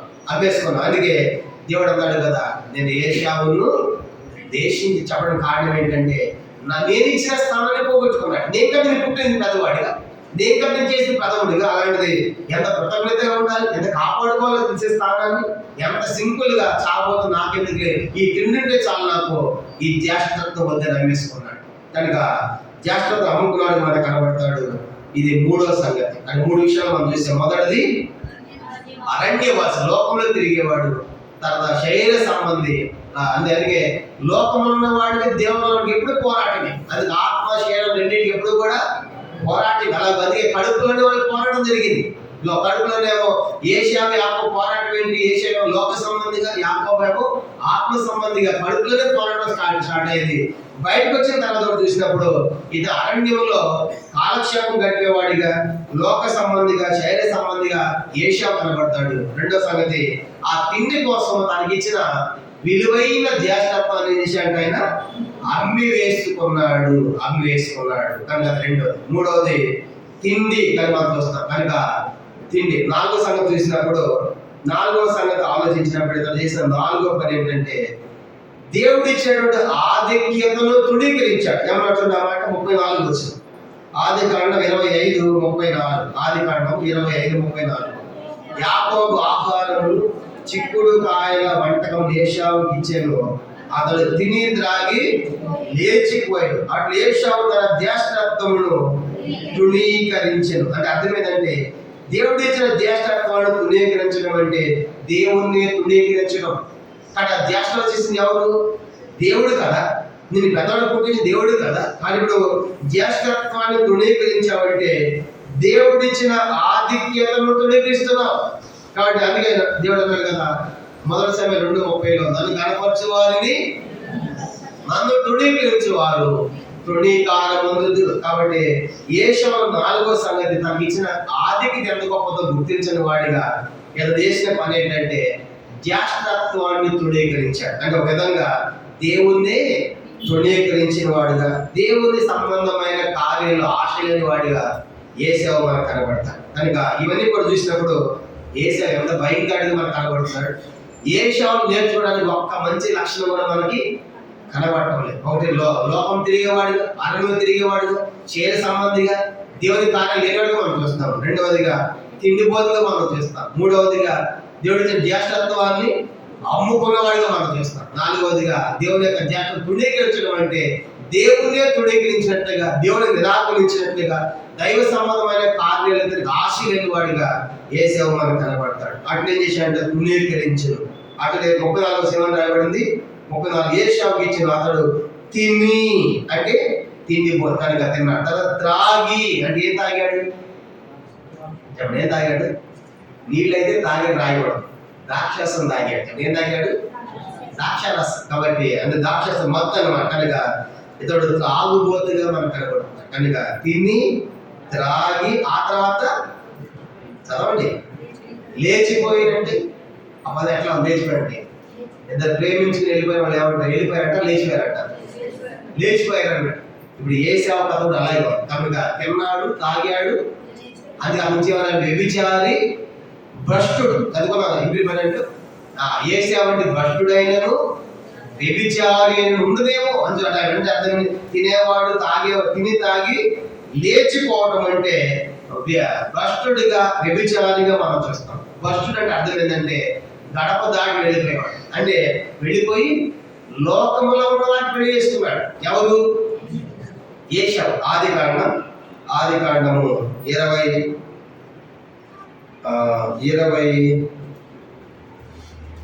అధ్యాయం. ఆది కాండం 26 అధ్యాయం చూడండి. ఇది 5వ సంగతిగా మనం చూస్తాం. అతని యొక్క వివాహం కూడా తల్లి తండ్రికి ఇష్టం లేకుండా చేసుకున్నవాడు కనబడతాడు ఏశావు అని. ఆది కాండము 26 అధ్యాయం 34-35 వచ్చిన అందరూ కలిసి. ఆది కాండము 26 అధ్యాయం 34-35 వచ్చిన అందరూ కలిసి. ఏశావు 40 సంవత్సరాలు ఆడినప్పుడు హిత్తీయుడైన బెరీయేలు కుమార్తెకు యెహూదీతును, హిత్తీయుడైన ఏలోను కుమార్తెకు బాసెమతును పెండ్లి చేసుకొనెను. వీరి ఇస్సాకునకును రెబ్కాకును మనోవేదన. కానీ ఇప్పుడు ఏశావు ఎన్ని సంవత్సరాలు పెళ్లి చేసుకున్నాడు? 40 సంవత్సరాలు. ఎవరు పెళ్లి చేసుకున్నాడు? హిత్తీయులు పెళ్లి చేసుకున్నాడు. ఎవరు హిత్తీయులు? కనాను జాతులు ఒక జాతి. ఎవరు? హిత్తీయులు. అంటే కనాను ఏం చేసుకున్నాడంటే అన్యులు పెళ్లి చేసుకున్నాడు. ఇక్కడ చేయబెట్టుకోండి. యెహోషువ గ్రంథం 3వ అధ్యాయం. యెహోషువ గ్రంథం 3వ అధ్యాయం 11వ వచనం. యెహోషువ 3:11 చూడండి. కనానీయులు 7 జాతులు ఉంటే ఆ 7 జాతుల ఒక జాతి హిత్తీయులు. యెహోషువ గ్రంథం 3వ అధ్యాయం 11వ వచనం. యెహోషువ 3:11. జీవం గల దేవుడు మీ మధ్య ఉన్నాడని ఆయన నిశ్చయంగా మీ ఎదురు నుండి 1 కనానీయులు, 2 హిత్తీయులు, 3 హివ్వీయులు, 4 పెరిజ్జీయులు, 5 1 కనానీయులు, 2 హిత్తీయులు, 3 హివ్వీయులు, 4 పెరిజ్జీయులు, 5 గెర్గాషీయులు, 6 అమోరీయులు, 7 యెబూసీయులు. వీళ్ళంతా కనానులోని 7 జాతులు. 7 జాతుల్లో హివ్వీయులతో రెండో జాతి హిత్తీయులు కాబట్టి హిత్తీయులను అంటే హిత్తీయులు రెండో జాతి వాళ్ళు పెళ్లి చేసుకున్నాడు. ఎవరు? హిత్తీయుడైన బెరీయుడు అంటే హిత్తీయులు అన్నమాట వాడు. ఎందుకంటే కనాను జాతులు 7 జాతులతో పెళ్లి చేసుకున్నాడు. కానీ అబ్రహాము ఇస్సాకు పెళ్లి చేసినప్పుడు ఏమని చెప్పి పంపించాడు? అయ్యా ఇప్పుడున్న వారు నా కుమారుడు కుమార్తె పెళ్లి కుమార్తెగా తేవద్దు, కనుక నా స్వజనంలో నుంచి తేవాలని పంపించాడు కదా. అలా చేసి ఇస్సాకు పెళ్లి. అలాంటి ఇస్సాకు కడుపు పుట్టేటువంటి వాడు 40 సంవత్సరాలు అయిపోయిన తర్వాత బయటికి వెళ్ళి ఇష్టానుసారంగా హిత్తీయులను పెళ్లి చేసుకున్నాడు. మరి పెళ్లి చేసుకుంటే ఇప్పుడు ఇస్సాకు రెబ్కాకు సంతోషం ఉండాలా, దుఃఖం ఉండాలా? ఏశావు పెళ్లి అయితే ఇస్సాకు రెబ్కాలు ఏడుస్తా ఉన్నారు. చూడమాట చదువుకుంటాం 35 ఆదికాండం 26:30. వీరు ఇస్సాకునకును రెబ్కాకును మనోవేదన ఎవరు కలిగజేసింది?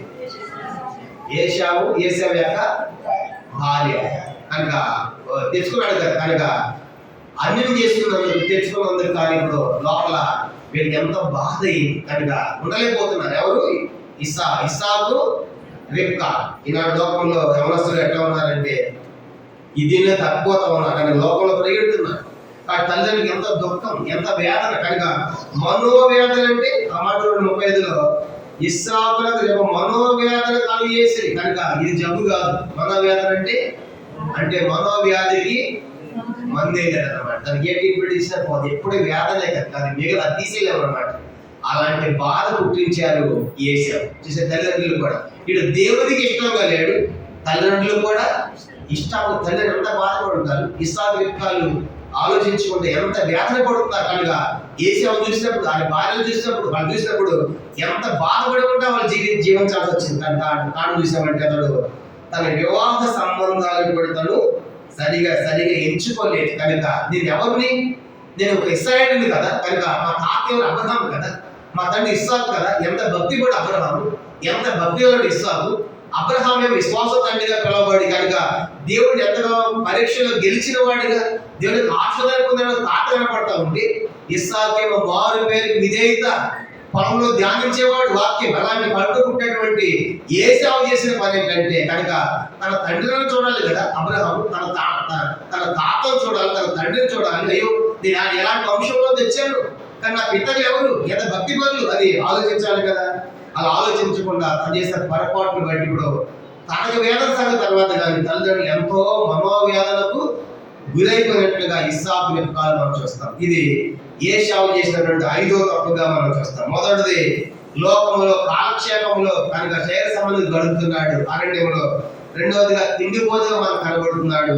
మూడవదిగా తనకి ఇచ్చినటువంటి జ్యేష్ఠత్వాన్ని అమ్ముకున్నాడు. నాలుగవదిగా దేవుడు ఇచ్చినటువంటి ఆధిక్యతను తృణీకరించాడు. నా కొద్దిగా తృణీకరించాడు, దేవుని తృణీకరించాడు. అది నాలుగవది. ఐదవదిగా తను చేసుకునే వివాహ సంబంధాలు కూడా సరిగా వేశాడు. పోయి అన్యులు పెళ్లి చేసుకున్నాడు, హిత్తీని పెళ్లి చేసుకున్నాడు. వాళ్ళు చూసినప్పుడు లోపల ఎంత వేదన చెందుతారు. ఇస్సాకు రెబ్కాలు మనోవేదన కలుగజేసి చూసినప్పుడు తనకు ఎంతో దుఃఖం విచారంతో నిండిపోయారు ఇస్సాకు రెబ్కాలు. కారణం ఏంటంటే అతడు వివాహం కూడా సరిగా చేసుకున్న వాడిగా మనకు కనబడటం లేదు. కానీ ఈ మధ్యాహ్నంలో ఆలోచించాలి. అందుకే ఏశావును దేవుడు ఒట్టిగా చెప్పలేదు. నేను యాకోబును ప్రేమించి ఏశావును ద్వేషించా ఒట్టిగా చెప్పలేదు. ఏశావు నేను ఎంతగా ప్రేమించావే, నేను ప్రేమించి కదా మొదటివాడు పుట్టించాడు కదా, నీకు రాజ్యం ఇవ్వాలి కదా, తండ్రి బలం కదా, నువ్వు సేవ చేయాలి కదా, రాజు అవ్వాలి కదా, మొదటిది నాకు ఇవ్వాలని చెప్పాను కదా. కనుక మొదటిదంతా దేవుంది. కనుక దేవుని చెందాలి. అది ఫలమే కానీ, పంటే కానీ, పశువే కానీ, మనుషులే కానీ మొదటి దేవుంది కదా. కనుక దేవుని అంటే అర్థం ఏంటి? నాకు యాజకత్వం చేయాలి, నాకు సేవ చేయాలి, తండ్రికి బలంగా ఉండాలి, రాజ్యం ఉండాలి, ఇలాంటి ఇన్ని గొప్ప ఆధిక్యతలు ఏసావుకి ఇస్తే అన్నాడు కదా, నేను చావబోతాను నాకెందుకులే అన్నాడు. చూసారా, మనం ఎన్నోసార్లు దేవుడు మనకి ఇచ్చేటువంటి ఆధిక్యతల అవకాశాలు నాకెందుకులే మాకెందుకులే అనకూడదు. కనుక దేవుడు నిన్ను పెట్టాడు, అక్కడ ఆ స్థలంలో పెట్టాడు, అధికారంలో పెట్టాడు, ఆ స్థాయిలో పెట్టాడు, ఆ ఉద్యోగులు పెట్టాడు, ఆ వ్యాపారంలో పెట్టి ఆ స్థాయి పెట్టినప్పుడు ప్రభా నీకు స్తోత్రం చెప్పాలి, కానీ నాకెందుకని నిర్లక్ష్య వైఖరి మనం వహించకూడదు. కానీ ఇప్పుడు ఏ సేవలో మనకి ఏం కనబడుతుంది, ఇవన్నీ కూడా ఎంత నిర్లక్ష్యం, ఎంత సింపుల్ గా దేవుని కార్యాలు సింపుల్ అనుకుంటావా? దేవుడు మిగతా యాకోబు లేడని నేను మొదటి వాడిగా పెట్టాడా? దేవుడికి తెలియదా? ఇచ్చాడు నీకు, కానీ నిలబెట్టుకోవాలి. కాబట్టి మొదటి వాడిగా పుట్టావు, పెద్దవాడిగా పుట్టావు, దేశులుగా పుట్టావు, అయితే ఆ జ్యేష్ఠత్వాన్ని కాపాడుకోవాలి కదా. ఒక్కొని విలువ ఎక్కువ అమ్ముకున్నది కూడా విలువైన కోసం అమ్ముకున్నావంటే నీకు ఇచ్చిందే ఎంత విలువైంది కదా. ఆ జ్యేష్ఠత్వానికి విలువైంది మరొకటి ఏది కూడా లేనప్పుడు ఒక్క పూట కూటి కోసం చచ్చిపోతావా? ఒక్క పూట కూడి లేకపోతే చచ్చిపోతావా?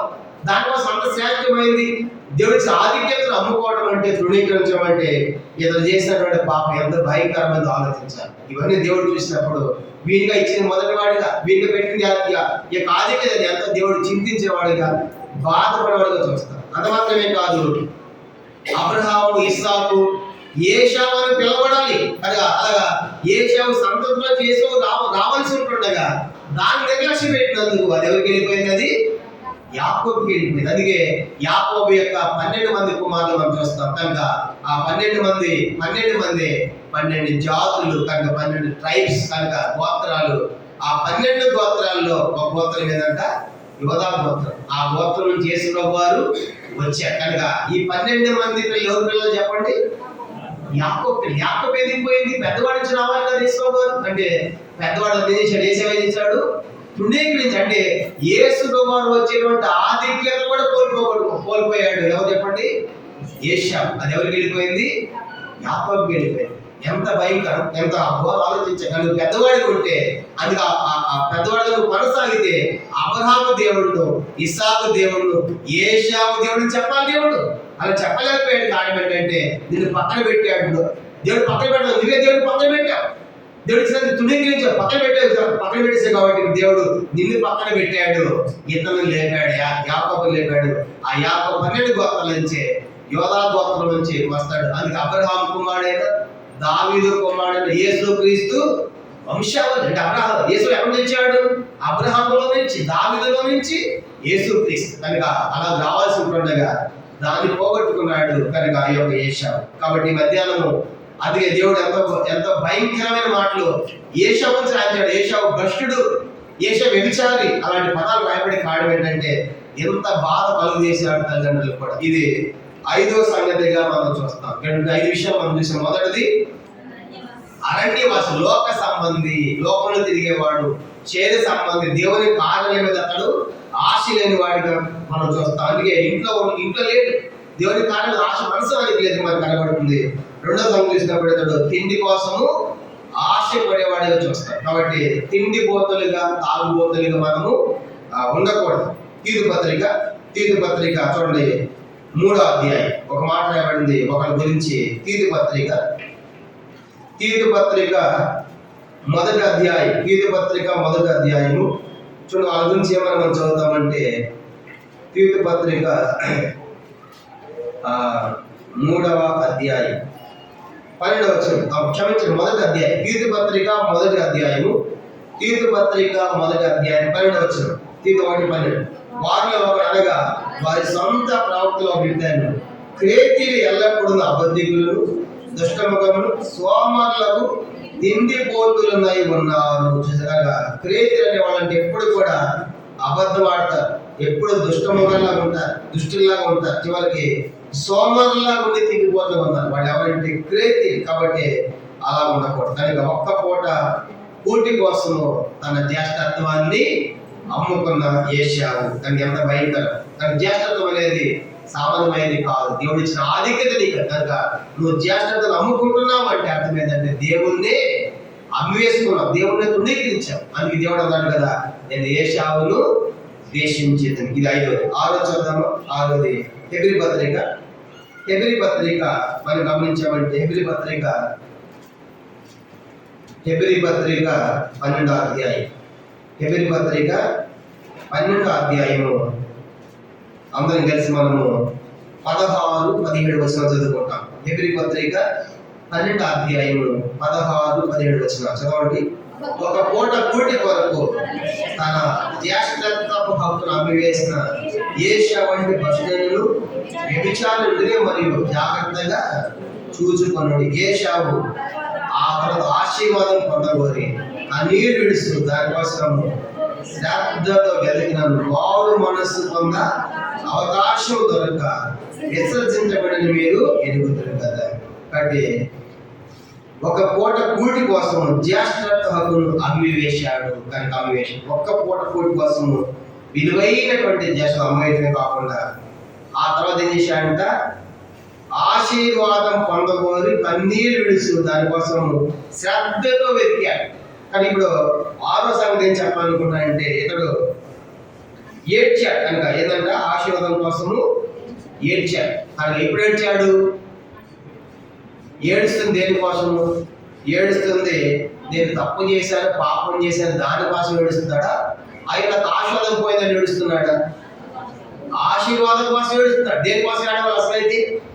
కాబట్టి ఎంత పాపం చేశావు కానీ నాకు జ్యేష్ఠత్వం ఇచ్చావు, పెద్దవాడిని గుర్తించావు, కనుక పదములు చేసావు, ఎంత కోల్పోయాను నేను, ఎంత పెద్ద తప్పు చేశానని తాను చేసిన తప్పు కోసం ఏడవకుండా పోయినటువంటి ఆశీర్వాదం కోసం ఏడుస్తున్నాడు. ఇదిలో మనం కూడా ఎట్లా ఉన్నామంటే, మనం చేసిన తప్పుల కోసం ఏడం. ఏంటంటే అయ్యో నాకు ఆ స్థానం పోయింది, ఆ పదవి పోయింది, ఆ పోస్ట్ పోయింది, దేవుడు మళ్ళీ ఇస్తాడు నీకని. కనుక పోయిన దాని కోసం ఆడటం కాదు. అందుకే దేనికోసం ఏడాలంటే మనకు యేసు అన్నాడు, యేసు సిలువ మోస్తాను అందరూ ఏడుస్తామంటే నా కోసం మీరు, మీ కోసము, మీ పిల్లల కోసం ఏడవండి.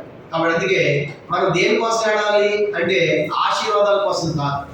ఆశీర్వాదం పోయినప్పుడు ఏం చేయాలి? మొట్టమొదట ఆ పశ్చాత్తాపం కోసం ఏడాలి. పశ్చాత్తాపడాలి కదా. నువ్వు ఎంత తప్పు చేశాను, ఎంత పెద్ద తప్పు అయ్యేది, కానీ నువ్వు ఇచ్చినటువంటి ఆధిక్యత అమ్ముకున్నాను, ధృవీకరించాను, కాబట్టి నన్ను క్షమించండి, దానికోసం ఏడకూడదు. దేనికోసం ఏడుస్తుందంట?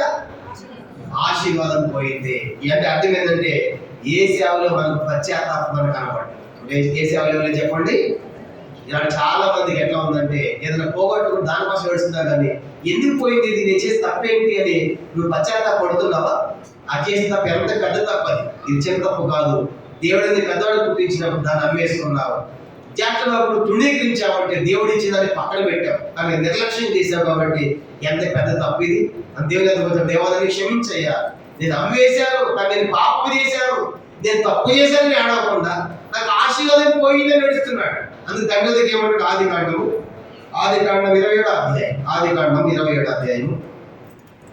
ఆదికాండం 27వ అధ్యాయము మనం గమనించామంటే 36, 37 వచ్చిన ఆదికాండము 27వ అధ్యాయము 36 నుంచి. ఆదికాండము 27వ అధ్యాయము నేను 36 నుంచి చదువుతాను. 36 నుంచి. ఏశావు యాకోబు 2 పేర్లతో సరిగానే చెల్లింది. అతడు నన్ను 2 మార్లు మోసపుచ్చాను, నా జ్యేష్ఠత్వము తీసుకున్నాను. ఇదిగో ఇప్పుడు వచ్చి నాకు రావాల్సిన దీవెనను తీసుకుని చెప్పి నా కొరకు మరి ఏ దీవెన మిగిల్చి ఉంచలేదా అని అడిగాడు. అందుకు ఇస్సాకు, ఇదిగో అతని నీకు ఏదిగాను నియమించి అతని బంధుజనులందరూ అతనికి దాసులుగా, అతని బంధుజనులందరినీ అతనికి దాసులుగా ఇచ్చింది. ధాన్యమును ద్రాక్షరసం ఇచ్చి అతను పోషించదనుక నా కుమారుడు నీకేమి చేయగలనని ఏశావుతో ప్రత్యుత్తరమేగా, ఏశావు నా తండ్రి, తన 35 సంవత్సరాలు కలిసి నా తండ్రి నీది ఒక్క దీవెనే ఉన్నదా? నా తండ్రి నన్ను కూడా దీవించు మన తండ్రితో చెప్పి ఏశావు ఎలుగెత్తి ఏడవగా అతని తండ్రి ఇస్సాకు, నీ నివాసం భూసారము లేకుండా ఉంటుంది, పైన కూడా ఆకాశం మంచు లేకుండా ఉంటావు, నీవు కత్తి చేత బతుకుతావు, నీ సహోదరునికి దాసుడు అవుతావు, నీ తిరుగులాడుతుండగా నీ మెడ మీద అతని కాడి విరిచివేదని అతనికి ఉత్తరం ఇచ్చాను. తన తండ్రిని యాకోబుకి ఇచ్చిన దీవెన నిమిత్తము ఏశావు అతని మీద పగపట్టాను. కానీ ఆయన పగెందుకు? నువ్వు అమ్ముకున్నావు కదా, నువ్వే అమ్ముకున్నావు కదా. ఆయన మోసం చేశాడు. కానీ అడిగేటప్పుడు చెప్పాలి కదా, నువ్వేం కోరుతున్నావురా? నా జ్యేష్ఠతాన్ని కోరుతున్నా, తండ్రి యొక్క స్థానం చెప్పకుండా నాకు చావుపోయి నాకెందుకు అన్నావు కదా. ఇప్పుడే అట్లేదు పగెందుకు? అది ఒక దీవెన కూడా లేదు. నువ్వు దాస్ అయిపోవాల్సింది, గద్దె బతకాల్సింది. అన్ని శాపాలు వచ్చాయి. ఎవరికి? ఏషావు. కనుక అంటే ఇప్పుడు అతను తండ్రి దగ్గర వచ్చి పశ్చాత్తాపడలేదు. నాకు దీవెనలో ఉంటున్నాడు, కానీ నేను తప్పు చేశాను అనే మాట దేశంలో మనకు కనపడ. ఇలా చాలా మంది అలాగే ఉన్నారు. కనుక చాలా మందికి పోగొట్టుకున్న వాటి కోసం ప్రయాసపడుతున్నారు. దాన్ని ఎలా సంపాదించాలి, ఎలా దక్కించుకోవాలా, ఎలా ఆస్వాదం కావాలా, ఎలా గొప్పవాళ్ళు కోరుతున్నారు. కానీ ఎందుకు అలా జరిగింది, నేను చేసిన తప్పేంటని ఆ తప్పు గుర్తించావా అంటే ఏ సేవలు మనకు కనబడేది ఏంటంటే, ఆరోది అతను తను చేసిన తప్పు కోసం, పాపం కోసం పశ్చాత్తాపడకుండా దేనికోసం కోరుకుంటున్నాడు? ఆశీర్వాదం కోసం. నువ్వు మారుమనసు దేవుడు వద్దంటాడా? చెప్పండి. మారుమనసు పొందుతానంటే వద్దు, నా నరకానికి పోతాడు దేవుడు. ఏ తల్లిదండ్రులు అమ్మ డాడీ నేను మారి అన్నావు అనుకోండి, మారిన డాడీ నిజంగా అంటే మంచిది అంటారు. నువ్వు మారొద్దంటావా? ఎవరని చెప్పండి. నేను మారుతాను మమ్మీ, మారుతాను డాడీ అంటే ఏ తల్లిదండ్రులు అయినా మారమంటారా వద్దంటారా? ఇప్పుడు దేవుడు కూడా మారు మనసు పొందే అవకాశం వద్దని ఎందుకు అంటున్నాడంటే అర్థం ఏంటి? నీకు ఆశీర్వాదం కావాలి, నువ్వు చేసిన తప్పు కోసము పశ్చాత్తాపడలా. నేను ఇచ్చిన ఆదికి ఎంత గొప్పదిరా నీకు. కానీ దీంట్లో జ్యేష్ఠులు పుట్టించాను కదా, పెద్దవాళ్ళు పుట్టించాను కదా. నీకు రాజ్యం రావాలి, రెట్టింపు భాగం రావాలి, తండ్రి బలంలా ఉండాలి, తండ్రి స్థానం నీకు ఉండాలి. ఒక తండ్రి చనిపోతే ఆ పేరు నువ్వు నిలబెట్టాలి. అంత పెద్ద స్థానం కాదు. ఎంత సింపుల్గా ఒక అమ్మేసుకున్నావు, దానివల్ల పశ్చాత్తాపం ఏమైనా ఉందా? తృణీకరించావు కాదు అని దేనికి స్థానం తృణీకరించామంటే నన్నే తృణీకరించావు కదా. కాబట్టి అని చెప్పేసి చేసిన తప్పు కోసం పశ్చాత్తాపడకుండా ఆశీర్వాదం కావాలి. దేవుడు చూశాడు, నువ్వు నాకు ఇష్టం లేదు, విసర్జించాడట. హెబ్రీ పత్రిక 12వ అధ్యాయం చూడండి. అతనిలో పశ్చాత్తాపం కనబడటం లేదు, కానీ ఆ కన్నీళ్లు కూడా ఆ శ్రద్ధ వెదిగేదనబడింది ఆశీర్వాదం కోసమే. కానీ అతని పశ్చాత్తాపాన్ని కనబడింది. 12:17 ఏశావు ఆ తర్వాత ఆశీర్వాదము పొందగోరి కన్నీళ్లు విడిచి దానికోసం శ్రద్ధతో వెతికినను మారు మనస్సు పొందే అవకాశం దొరకగా విసర్జించడం.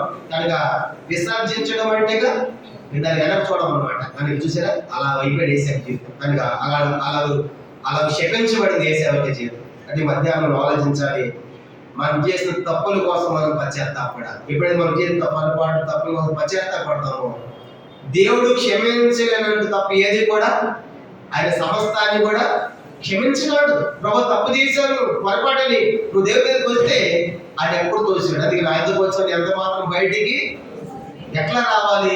పశ్చాత్తాపంతో రావాలి. కనుక దుఃఖముతో రావాలి, పాపముతో రావాలి. కనుక ఆ తప్పు తెలుసుకొని రావాలి. అలా తెలుసుకోకుండా లోపల పాపం నుంచి తప్పు అలాగే ఉంచి ప్రభుత్వ ఆశీర్వాదం కావాలంటే నువ్వు నా పొద్దుకొని విసర్జించాడు.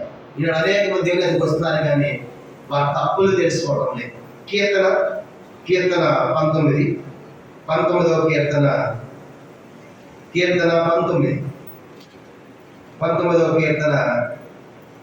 వచనం. కీర్తన 19:12 అందరం కలిసి 19వ కీర్తన 12వ వచనం. తన పొరపాటులు కనుగొనగలవాడు ఎవడు? నేను రహస్యంగా చేసిన తప్పులు క్షమించిన నిర్దోషంగా ఆ మాట నుండి తన పొరపాటులు కనుగొనగలవాడు ఎవడు? కనుక మన పొరపాటు ఎక్కడ పొరపాటు చేశాను, ఎక్కడ తప్పు చేశాను తెలుసుకోవాలి కదా. కానీ ఇప్పుడు ఆ పొరపాటు చేయని వాడు ఎవరు లేదు. బైబిల్ సెలవిస్తా ఉంది, మొదటి రాజు 8:46 పాపం చేయని వాడు ఒక్కడు కూడా, నీతి మంతుడు లేడు ఒక్కడు కూడా. అందరూ పొరపాటు చేసిన వాడిని, అందరూ తప్పు చేసిన వాడిని, అందరూ దారి తప్పిన వాడిని. అందుకు యెషయా 53:6 రాయబడింది, మనం అందరం గొర్రెల వలె దారి తప్పిపోయాం. అందరూ పొరపాటు చేసిన వాడు. అది ఏం చేయాలి? చేసిన తప్పును తెలుసుకోవాలి, సరిదిద్దుకోవాలి. కనుక మార్పును పొందే అవకాశం పొందాలి. నాకు పట్టాలు పెడతాను, నేను నాకు ఆస్వాదం కావాలి, స్థానం కావాలి, పదవి కావాలి, పోస్ట్ కావాలంటే దేవుడిని ఊహిస్తాడు. అర్థమైందా? దేవుడికి కావాల్సిందంటే పశ్చాత్తాపం. అందుకే దావీదు బిషప్ చేసిన పాపం ఎంత భయంకరమైన తప్పది. అది చిన్న తప్పది ఏమన్నా. అతని గురించి ఏమన్నాడు దేవుడు దావీదు గురించి? నా హృదయానుసారుడు, నా ఇష్టానుసారుడు, నా ఉద్దేశం, నా సంకల్పాలు నెరవేర్చేవాడు. కనుక అలాంటి ఉన్నతమైనటువంటి స్థానం దావీదు ఎలా వచ్చాడు? వ్యభిచారం చేసేవాడు దావీదు, అబద్ధుడు కాదు, దొంగ కాదు, చంపినవాడు కాదు, నరహంతకుడు కాదు, ఇవన్నీ చేశాడు దావీదు. కానీ బెత్షెబతో చేసిన వ్యభిచారమే, అబద్ధం చెప్పించాడు, ఉరియాను చంపించాడు, నరహత్య అబద్ధం. కానీ ఇవన్నీ చేసినప్పుడు ఇవన్నీ ఒక ఎత్తు అయితే దావీదులో పశ్చాత్తాపాన్ని దేవుడు చూశాడు. విరిగిపోయాడు, నలిగిపోయాడు. కనుక దేవాలయుడు ఈసారి ఎంత భయంకర పాపం చేశాను అని చెప్పేసి ఆయన విరిగిపోయి నలిగిపోయాడు. నా పాపాన్ని బట్టి యెరూషలేము గోడలు పడిపోయాయి అని ఆ పశ్చాత్తాపం చూసినప్పుడు దేవుడి యొక్క హృదయం కరిగిపోయింది. కీర్తన 51వ కీర్తన. ఈ కీర్తన 51 చూడండి. దావీదు కూడా తన పొరపాటు తెలుసుకుని పశ్చాత్తాపడతాడు. కీర్తన 51:2 నుంచి 51వ కీర్తన 2. నా దోషం పోనట్లను బాగా కడుగుము, నా పాపం పోనట్లను పవిత్రపరచము, నా చిత్తము నాకు తెలిసే ఉన్నవి. తర్వాత నా పాపం ఎల్లప్పుడూ నా ఎదుట ఉన్నది, కేవలం నీకే విరోధంగా నేను పాపము చేసి ఉన్నా. చాలా కనుక దావీదు గంట కళ్ళు మూస్తే కళ్ళు చేసిన అదే పాపం కనబడతా ఉంది. కనుక ఉలికి పడతా భయపడుతున్నాడు. పాపను విడిచిపెట్టలేదు. వెంట ఎల్లప్పుడూ నా ఎదుటే ఉంది, కనుక నా ఎదుటే ఉంది అని చెప్పి దానికోసం ఏం చేశాడు దావీదు? చూడండి, చేసిన పని ఏంటంటే ఎంతగా పశ్చాత్తాపడ్డాడంటే 17వ వచనం 51:17. విరిగిన మనస్సే దేవునికి ఇష్టమైన బలులు. దేవ, విరిగిన హృదయం నీవు అలక్ష్యము, నువ్వు విరిగిపోతే నలిగిపోతే పశ్చాత్తాపడితే దేవుడు అలక్ష్యించేడు. అది 18వ వచనం 50:18. నీ కటాక్షము చొప్పున సియోనుకు మేలు చేయము, యెరూషలేము యొక్క గోడలను, అంటే అర్థం ఏంటి? యెరూషలేము గోడలు పడిపోయిన బెట్టలు వాటిని నా పాపాన్ని బట్టి యెరూషలేము పట్టణానికి శాపం వచ్చింది, కాబట్టి నా పాపాన్ని క్షమించాయి. అది విరిగిపోయి నలిగిపోయినందుకు దేవుడు దావీదుని అంతగా క్షమించాడు. అది దావీదు అన్నాడు, ఒక్క విషయ విషయంలో తప్ప ఇక దావీదు తన జీవితంలో ఏ తప్పు కూడా ఆడబెట్టండి, అంతా విరిగిపోయాడు. ఈ మధ్యాహ్నం దేశాలలో అలాంటి పశ్చాత్తాపం మనకి ఏమీ కూడా కనబడలేదు. పశ్చాత్తాపడలేదు ఏం కావాలంటే ఆయనకు ఆశీర్వాదం. ఎట్లా వస్తే ఆశీర్వాదం? పోగొట్టుకున్నావు, అమ్ముకున్నావు, తుడిగించావు, నిరాకరించావు, చావబోతున్నావు, నాకెందుకు అన్నావు కదా. ఇప్పుడు మళ్ళీ తమని పాలు పెట్టుకుంటావా? కాబట్టి మధ్యాహ్నం అందుకు ఏషావు గురించి రాయబడిన మాట చూసినప్పుడు విసర్జింపబడేను అంటే చూడండి, దేవునికి ఇష్టం లేదండి. ఇక దేవుడికి ఇష్టం లేదండి ఆయన బతికి ఎలా ఉందో ఆలోచించండి. ఇక దేవుడికి ఇష్టం లేదండి, ఎవరికి ఇష్టం? దేవుడికి ఇష్టం లేదంటే ఎవరికి ఇష్టమైనట్లు? అపవాది సంబంధం. అది యేసేపు సంతతి అంతా కూడా ఎవరంటే యాకోబు యుద్ధాలు చేసేవాడు. అర్థమైందా? యేసేపు సంతతి అంతా ఏదోమీయులు. ఏశావు యొక్క సంతానం యోధుల తయారయ్యారు. వాళ్ళ దేశం ఏర్పడి ఎప్పుడు యుద్ధాలు చేస్తానే ఉంటారు. ఎవరి మీద? యాకోబు యొక్క పిల్ల అంటే ఇశ్రాయేల్ మీద యుద్ధాలు చేస్తారు. ఎవరు? యోధుల అదొక వంశం. అందుకే యాకోబు అంటే, ఏశావు అంటే ఏదోము. చూడండి, ఆదికాండము చదువుతాం. ఆదికాండం 36. వాళ్ళంతా శత్రువులుగా తయారయ్యారు. దేవుని పిల్లలకు శత్రువులుగా తయారయ్యారు ఏశావు పిల్లలు. ఆదికాండం 36 43వ వచనం చదువుదాము. ఆదికాండము 36:43 వచనం. మగ్దీయేలు నాయకుడు, ఈరాము నాయకుడు, వీరు తమ తమ స్వాస్థ్యమైన దేశమందు తమ తమ నివాస వర్తకాలను ఏదోము నాయకుడు. ఏశావు ఏదోమీయులకు మూల పురుషుడు. కానీ ఏదోమీయులైనటువంటి ఒక దేశం ఏర్పడిందంటే ఎవరు ఇచ్చిన వాళ్ళంతా కూడా ఏశావు ద్వారా ఏర్పడిన సంతానమే ఏదోమీయులు. ఆదికాండం 36 మొదటి వచనం. ఆదము 36. ఏదోము వంశావళి ఇదే. ఏదోము అంటే ఎవరు చెప్పండి? ఏదోము అంటే ఎవరు? ఏశావు. కనుక తర్వాత ఆదికాండం 36:8. అప్పుడు ఏశావు సేరును నివసించిన. ఏశావు అనగా ఏదోము. చెప్పండి, ఏశావు అంటే ఎవరు? ఏదోము. ఆ ఏదోమీయులకు మూల పురుషుడే ఏశావు. అంటే అర్థమైందండి, వీళ్ళంతా ఎవరంటే ఇప్పుడు యుద్ధాలు చేసేవాడు. ఎవరి మీద? యాకోబు యొక్క 12 గోత్రాలు. అంటే వీళ్ళు శత్రువులాగా తయారయ్యారు, శపించబడ్డవారు. అందుకే ఓబద్యా గ్రంథం అంతా మీరు చదవండి. ఓబద్యా గ్రంథం అంతా కూడా ఏషియా యొక్క సంతానం గురించి రాయబడింది. వాళ్ళు శపించబడ్డవారే. చివరి ఇప్పుడు ఏషియా ఎవరంటే ఆశీర్వాదానికి కారకుడు కాలేదు, శాపానికి కారకుడై చివరిగా దేవుడే విసర్జించాడు. విసర్జించడం అంటే మల విసర్జన. విసర్జించిన మళ్ళీ తిరిగి చూడమన్నమాట. అంటే అక్కడ అయిపోయింది ఏషియా బ్రతుకు. అందుకే నేను ఏషావును దేశించి. కానీ ఏషావు ఏం చేసిన పని కనుక నీకు ఇచ్చే జ్యేష్ఠతో అనుకుంటావా? జ్యేష్ఠతను ధృవీకరిస్తావా? తిండిపోతుగా ఉంటావా? ఒక గొప్ప వంశంలో కుటుంబంలో పుట్టి అబ్రహాముకు మనవడు కదా నువ్వు. ఇస్సాకు కుమారుడు కాదు. అబ్రహాం ఎంత విశ్వాసం తండ్రి, ఇస్సాకు ఎంతగా ధ్యానించిన అలాంటి కడుపులో పుట్టి అరణ్యంలో తిరుగుతావా, లోకంలో తిరుగుతావా, క్షేణ సంబంధం ఉంటావా? నీ ద్వారా యేసు వారు రావాల్సి ఉంటుండగా దాన్ని పక్కన పెట్టి, ఆత్మ సంబంధమైన పక్కన పెట్టి లోకంలో తిరిగేవాడు ఉన్నావు కాదు. నీకు ఇష్టమైన వాళ్ళు చేసుకున్నావు కాదు, తల్లిదండ్రులు బాధ పెట్టావు కాదు, మనోవేదన కలిగేసావు కాదు, తనకి అధ్యాత్మాన్ని అమ్మివేసుకున్నావు కాదు, దేవుడి ఇచ్చిన ఆధిక్యతను తృణీకరించావు కాదు. చివరికి నువ్వు పశ్చాత్తాపడకుండా, తప్పేసి ఒప్పుకోకుండా ఏం కావాలనుకుంటున్నావు? ఆశీర్వాదం. కనుక నువ్వు పశ్చాత్తాపడు, ఆశీర్వాదం రాదు. కానీ నువ్వు చేసే తప్పనిసరి ఒప్పుకోవాల్సిందే. దేవుడు పాపాన్ని క్షమిస్తాడు కానీ పాపిని క్షమిస్తాడు కానీ పాపను మాత్రం ఆయన ఎప్పుడు ప్రేమించాడు. కాబట్టి మనలో పాపం ఉంటే దాన్ని ఒప్పుకుంటే క్షమించాలని కోరుతున్నాడు. పాపాన్ని అలాగే పెట్టి దేవుడిని ఆస్వాదించంటే నువ్వు ఆస్వాదించబడలేదు, వేసే అలాగే చూస్తాం. కనుక తన పాపాన్ని అలాగే పెట్టుకున్నాడు. నాకేం కావాలి పెట్టు, నాకు ఆశీర్వాదం. నువ్వు కన్నీళ్ళు విడిచిన, శబ్ద వెతికిన, ఏడ్చిన నీకు ఆశీర్వాదం రాదు. ఎప్పుడు వచ్చిన ఆశీర్వాదము? నువ్వు చేసిన తప్పుకు పశ్చాత్తాపడేటప్పుడే. చూసా కనుక ఎంత మూల్యం చెల్లించాలి? ఇచ్చిన అన్ని పోగొట్టుకుని ఇప్పుడు వచ్చి నాకు ఆస్వాదం కావాలంటే ఎలా? దేవుడు ఆస్వాదించేవాడే, అందులో మనం వెళ్ళేది. ఎప్పుడు ఆస్వాదిస్తాడు? నువ్వు సరిగా వచ్చినప్పుడు, యథార్థం వచ్చినప్పుడు. యువత కథలు మనం చదువుకున్నాం కదా, గదినాలు వాళ్ళు నిజంగా పశ్చాత్తాపడితే కీడను తొలగించాడు కదా. ఆ రాజు మొదలుకొని సామాన్య ప్రజల వరకు కూడా ఆహారం నీళ్లు మానేసి కనుక, గడ్డి మేత మానేసి కనుక అందరూ పశ్చాత్తాపడి దేవుడు వాళ్ళని క్షమించింది. మధ్యాహ్నం ఎందుకు ఆ పశ్చాత్తాపం మనలో రాలేకపోతుంది? ఎందుకు నీ యొక్క తప్పు విషయం తెలుసుకోలేకుండా పశ్చాత్తాపడుతున్నావు? ఏం పర్వాలేదులే, కొనసాగుతున్నావు. ఎంతకాలం కొనసాగుతావు? ఎంతకాలం లోపల పశ్చాత్తాపం కొనసాగుతావు? ఎప్పుడు జీవిత యాత్ర ముగించకూడదు మనకు తెలియదు. దేవుడి దగ్గరికి వెళ్ళినప్పుడు యథార్థ హృదయంగా పో, నిర్దోష హృదయంగా పో, అన్ని కడిగి వేసుకుని పో. కాబట్టి అన్ని లోపల పెట్టుకుంటే ఇంకా టైం లేదు అనుకున్నారు. వాళ్ళు కూడా హైదరాబాద్ బస్సు ఎక్కారు, బెంగళూరులో దిగారు.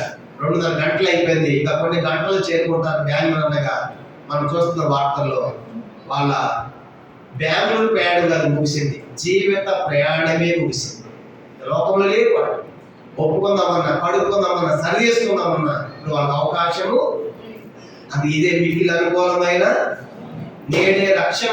కాబట్టి మన పాపాన్ని లోపల పెట్టుకుని దేవాలను దీవించంటే ఈ దేవుడు దీవించలేడు. కాబట్టి ఎప్పుడైతే దావీదులాగా తప్పు ఉంది, పొరపాటు ఉంది, యథార్థం ఒప్పుకుంటామో ఎంత పెద్ద తప్పైనా, ఎంత పెద్ద నేరమైనా ఆయన క్షమించడానికి సిద్ధంగా ఉన్నాడు. చూసారు కాబట్టి ఏ సేవలు ఎందుకు అలాగే జరిగిందంటే, ఏ సేవలో పశ్చాత్తాపం చివరికి మీద దేవుని చేత విసర్జించబడిన వాడు. ఏ సేవ దేవుని చేత, దేవుడే వద్దుకు అంటే ఎక్కడికి పోతాం, ఎలా బతుకుతాం?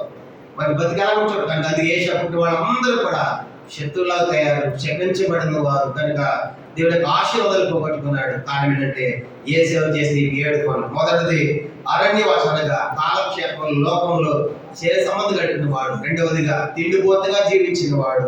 మూడవదిగా తనకు వచ్చినటువంటి జ్యేష్ఠత్వాన్ని అమ్ముకున్నవాడు. నాలుగవది మనం చూస్తాము దేవుడు ఇచ్చిన ఆధిక్యతను తృణీకరించిన వాడు. ఐదవదిగా వివాహ విషయంలో కూడా తన ఇష్టానుసారంగా వెళ్ళి తన హిత్తీయులను కణాన్ని పెడేసి మాట్లాడబడతాడు. ఆరవదిగా దీవెనలు కావాలి, ఆశ్రదాలు కావాలి, పశ్చాత్తాప పడడం లేదు. దేవుడు చూశాడు, నువ్వు నా బతుకు అన్నాడు, విసర్జించాడు. చివరికి అతను విసర్జించబడిన వాడు. కనుక అలా మన జీవితం ఎలా ఉంటుంది? ఆ బస్ ప్రయాణం చూడగానే చాలా కాసేపు నేను ఆలోచించాను. ఎందుకంటే అలాంటి బస్సులు కొన్ని 100 సార్లు ఎక్కువ ఉంటుంది. రాత్రి ఎక్కడ పొద్దున్న దేవుడు. కనుక కర్నూలు కావచ్చు, విజయవాడ కావచ్చు, ఎన్నోసార్లు మీటింగ్ వెళ్ళినప్పుడు ఇలాంటి బస్సులు ఎన్నో బస్సులు ఎక్కాను. అలాంటి బస్సు నా దగ్గర ఎలా ఉంటుంది అనిపించింది నాకు చూడగానే. అలాంటి బస్సులో బహుశా నేను ఈరోజు రెండోవాడిని కాదు అని ఎంతగా శుద్ధించాను. కాబట్టి మనం మనకు చెప్పి రాదు. అందుకే మనం కంఠం ఊపిరి ఉండగానే ఎప్పుడెప్పుడే మనం కట్టుకోవాలి, ఎప్పుడప్పుడే సరి చేసుకోవాలి. రేపు వెళ్ళి పెట్టామనుకోండి అవి ఎక్కువైపోతూ ఉంటాయి, నువ్వు ఉండవు లోపం. చూసావు? కాబట్టి అందుకే దేవుడి దగ్గరికి ఎట్లా పోవాలంటే మనం మొదటి యోహాను పత్రిక ఆ మాట చదువుకుని ప్రభుత్వ వల్ల పాల్గొంటాము. మొదటి యోహాను పత్రిక 3వ అధ్యాయం. మొదటి యోహాను పత్రిక 3వ అధ్యాయము 21వ వచనం. మొదటి యోహాను పత్రిక 3:21 అందరం కలిసి, ప్రియులారా మన హృదయము మన యందు దోషారోపణ చేయడలా దేవుని ఎదుట ధైర్యము గలవారవుతాము. చూసా, నీ లోపల ఏమి తప్పు లేకపోతే, దోషారోపణ ఏమి అనిపించకపోతే దేవుని దగ్గర ఎట్లా నిలబడతావు? నువ్వు ధైర్యంగా నిలబడతాం. కనుక ధైర్యంగా నిలబడిన పారిపోయేది ఎవరు చెప్పండి? మన అది బయటపడతావు, అది బయటపడతావు అనుకునేవాడు ఎవరి లోపల దోషాపం ఉంది. దేవుడు ఏదో మాట్లాడుతున్నాడు, అయితే నువ్వు సరి చేసుకోలేదు కదా, దిద్దుకోలేదు కదా, మార్చుకోలేదు కదా. ఏం తెలుసు ఒకరోజు అవన్నీ వరుసగా పెడతాను. వరుసగా ఇది చేసావు అని వరుసగా పెట్టి గర్తిస్తాడంట. కీర్తన 51 కీర్తన. ఇప్పుడు ఒప్పుకోకపోతే ఏం పర్వాలేదు కూడా మొత్తం వరుసగా తీసుకొస్తాడు. చేసిన వరుసగా కీర్తన 51 కీర్తన మనం గమనించామంటే 21 వచనం. 51 క్షమించండి, 50 కీర్తన 50 వచనం. ఇది మొన్న నువ్వు చేసినాను నేను మౌనం ఏంటని, అందుకు కేవలం నీ వంటి వాడు నీ వండుకుంటేవి. అయితే నీ కన్నుల జట ఈ సంగతులను నేను వరుసగా ఉంచి నిన్ను అమ్మాడుతుంది. కనుక మన కథల ముందు ప్రత్యక్ష పెడతాడు, అది పెట్టి చూపిస్తూ ఉంటాడు తెర మీద. అది అధ్యక్షం కదా, ఇచ్చేసావు కదా అంటా ఉంటే నువ్వు మర్చిపోయి చేసినావు. కానీ అక్కడ వస్తా ఉంటాయి, ఎదురు పడతా ఉంటాయి. అది వరుసగా వస్తాయి కనుక నీ పనులు వరుస స్క్రీన్ మీద ఎక్కడికి పోయావు, ఎప్పుడు పోయావు, ఏ పనులు చేసి మొత్తం డిస్ప్లే మీద వస్తా ఉంటా ఉంటే ఆ రోజు నోరు మూసుకోవాల్సిందే. ఇది నేను చేయడానికి కుదరదు. ఎందుకు? వరుసగా వస్తా ఉంది కనుక ఆ డిస్ప్లే అవుతానే అది నువ్వు చేసావు కదంటే ఒప్పుకోవాల్సింది. ఆ రోజు గర్దిస్తాడు. కనుక చూసారా, ఆ దినం రాకముంది, అలాంటి అవకాశం రాకముంది. కానీ ఈరోజు ఇప్పుడు నేను దేవుడు మౌనంగా ఉన్నాడు కదా, ఇప్పుడు ఏం పర్వాలేదు, ఎవరు తెలియదులే నేను అనుకున్నా ఈ మధ్యాహ్నం. లేకపోతే దేవుడు ఈ మధ్యాహ్నం దేవుడు ఒక వరుసగా తీసుకొస్తాను. ఏ చక్కవి గర్దిస్తాను. ఇచ్చేసావు కదా అని చెప్పి గర్దిస్తా ఉంటే ఎంత అవమానం. ఆ రోజు డిస్ప్లే మీద అందరు కనపడితే మనకే కనపడతాయి ఏమని తెలియదు. మనకి కనపడితే బాగుండు, అందరూ చూస్తా ఉంటే ఆ రోజు ఎంత సిగ్గు. ఈ పని ఏం చేశాడా ఎంత సిగ్గుపడతాం. ఆ రోజు సిగ్గే కాదు, శిక్ష కూడా ఉంటుంది. కాబట్టి మన సంగతి అందరూ తెలిసిందంటే ఎంతో బాధ. మనకు తెలిసి వీళ్ళు తెలిసిపోతే ఎంత బాధపడతాం. ఆ రోజు బట్ట బయలైంది. 1 కొరింథీ పత్రిక 4వ అధ్యాయం. 1 కొరింథీ పత్రిక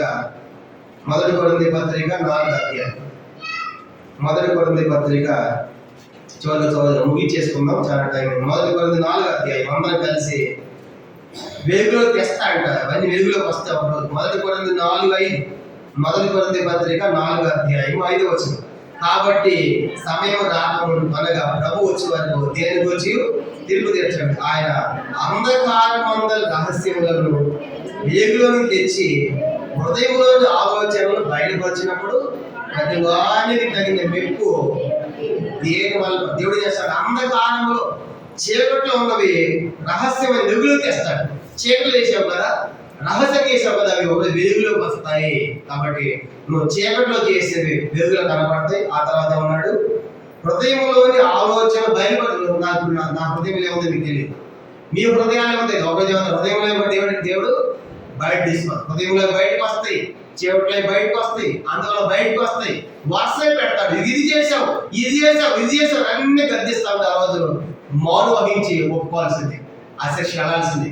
కానీ అలా జరగకుండా ఉండాలంటే దావీదులాగా వెంటనే మనం ఏం చేయాలి? మనము దేవుడు మాట్లాడుతున్నప్పుడు పశ్చాత్తాపం. ప్రభు ఈ తప్పు నేను చేశానయ్యా, పొరపాటు నాలో ఉందని పశ్చాత్తాపం ఆస్వాదిస్తాను కూడా దేవుడు. కనుక ఒట్టి క్షమించడమే కాదు, క్షమాపణ దేవుడితో మనకి ఆశీర్వాదం కూడా. అందుకే ఈ దావీదు యొక్క పిల్లలందరూ రాజులే. కారణం ఏంటి? గొప్ప పాపం చేసేవాడు కదా దావీదు. ఆయన పశ్చాత్తాపం పెడతాను. క్షమించడమే కాకుండా ఆ కోపం నుంచి రాజులు తీసుకొచ్చాడు. అలా గొప్పవాళ్ళుగా మనం ఆస్వాదించాలంటే ఏషావులా కాదు.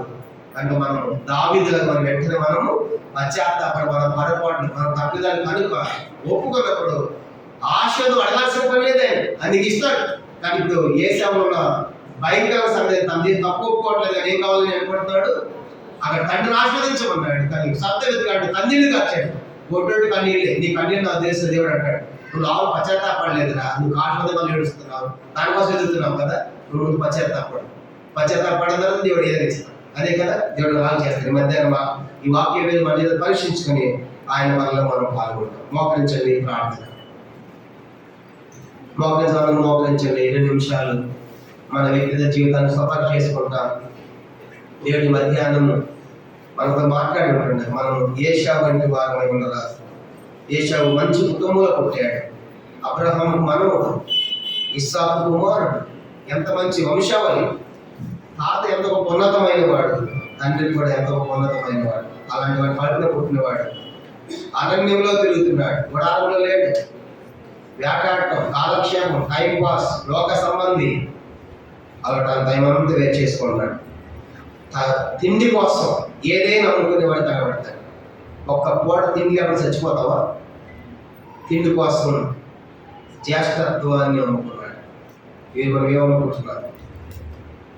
అంత మాత్రమే కాదు, అతడు అమ్ముకున్నాడు దేవుడు ఇచ్చినటువంటి ఆ జ్యేష్ఠత్వం, జ్యేష్ఠాధికారం, బలము, రాజ్యము, రెట్టింపు భాగము, ఘనత, దేవుని యాజకత్వం చేయడం, ఇవన్నీ కూడా 13 చేయవలసిన పనులు కదా. ఇవన్నీ అమ్ముకున్నాడు. అంత భయంకరుడు. అంత మాత్రమే కాదు, మొదటి వాడిని పుట్టడం అనేది దేవుడి ఇచ్చే ఆధిక్యత. దాన్ని తృణీకరించాడు, అంటే దేవుడిని తృణీకరించాడు. అంత మాత్రమే కాదు, వివాహ విషయంలో కూడా తల్లిదండ్రులకు ఎంతో మనోవేదన గురి చేశాడు. ఇసాకు, రెబ్కాలు ఎంత వేదన చెందారు ఏషాము చూసినప్పుడు. ఆయన కుటుంబం భార్య పిల్లలు చూసినప్పుడు ఎంతో బాధపడ్డారు. వాటిని మనం కూడా వివాహ సంబంధాల విషయాలు యవనస్తులుగా ఎటు పరిగెడుతున్నారు, జాగ్రత్త. నీ ఒక్కడే కాదు, నీ వారి కుటుంబాలకు మన వేదన. కాబట్టి దేవుని పిల్లలుగా మన దేవుని పిల్లలు చేసుకోవాలి కదా. అందుకే అబ్రహాము పరిగెట్టుకు పంపించాడు కదా ఇస్సాకు కోసం. అందుకే ఇస్సాకు ఆశీర్వదించబడ్డాడు. అందుకే ఇస్సాకు దేవుడని పిలవబడ్డాడు. అది మాత్రమే కాదు, చివరికి దీవెనలు కావాలని కోరుకున్నాడు, కానీ పశ్చాత్తాపడలేదు. నువ్వు పశ్చాత్తాపడి దేవుడు వద్దంటాడా? మార్పు కోసం అవకాశం దొరకలేదంటే నువ్వు ఆశీర్వాదం కోసం వస్తున్నావు, కానీ నువ్వు పశ్చాత్తాపడలేదు. దేవుడికి కావాల్సింది వెంటనే లోబడేవాడు, ఒప్పుకునేవాడు, విడిచిపెట్టేవాడు, సరి చేసుకునేవాడు, దిద్దుకునేవాడు. ఇప్పుడు దిద్దుకోకపోతే ఒకరు వరుసగా వస్తాయి. వారు మొత్తం వరుసగా పెట్టి నీకు అందలేదు చూస్తామని గర్దిస్తాడు. ఇది చేసావు, ఇది చేసావు, ఇది చేసావు అని అంటాడు. ఆ రోజు ఏడుస్తావు, ప్రలాపిస్తావు, దుమ్ము కట్టుకుంటావు. వద్దు. కనుక ఈ మధ్య దేవుడు మనం సరి చేయాలని, మనం క్షమించాలని మాట్లాడుతున్నాడు కదా. అలా ఒప్పుకోకపోతే విసర్జించబడతావు. విసర్జించడం అంటే దేవుడికి ఇష్టం లేకుండా అయిపోతే వారి బతికి ఎలాగైపోయింది, శక్తులాగా తయారైపోయారు ఇస్రాయేలు. ఈ మధ్యాహ్నం అలాంటి దేశంలో ఉండకుండా ప్రభా, ఎన్నిసార్లు లోపల పరిగెడుతున్నాం మనం, ఎన్నిసార్లు తిండిపోతే తనంలో మనం పరిగెడుతున్నాం. దేవుడికి అమ్ముకున్నామా, తృణీకరించామా, ఆ విషయాల్లో ఎలా ప్రవర్తిస్తున్నాం? పాప విషయంలో పశ్చాత్తాపడకుండా నన్ను ఆస్వాదించి ప్రార్థన కాదు, నన్ను క్షమించాలని ప్రార్థించి, అప్పుడు దేవుని చేత ఆశీర్వదించబడతాం. ప్రార్థన.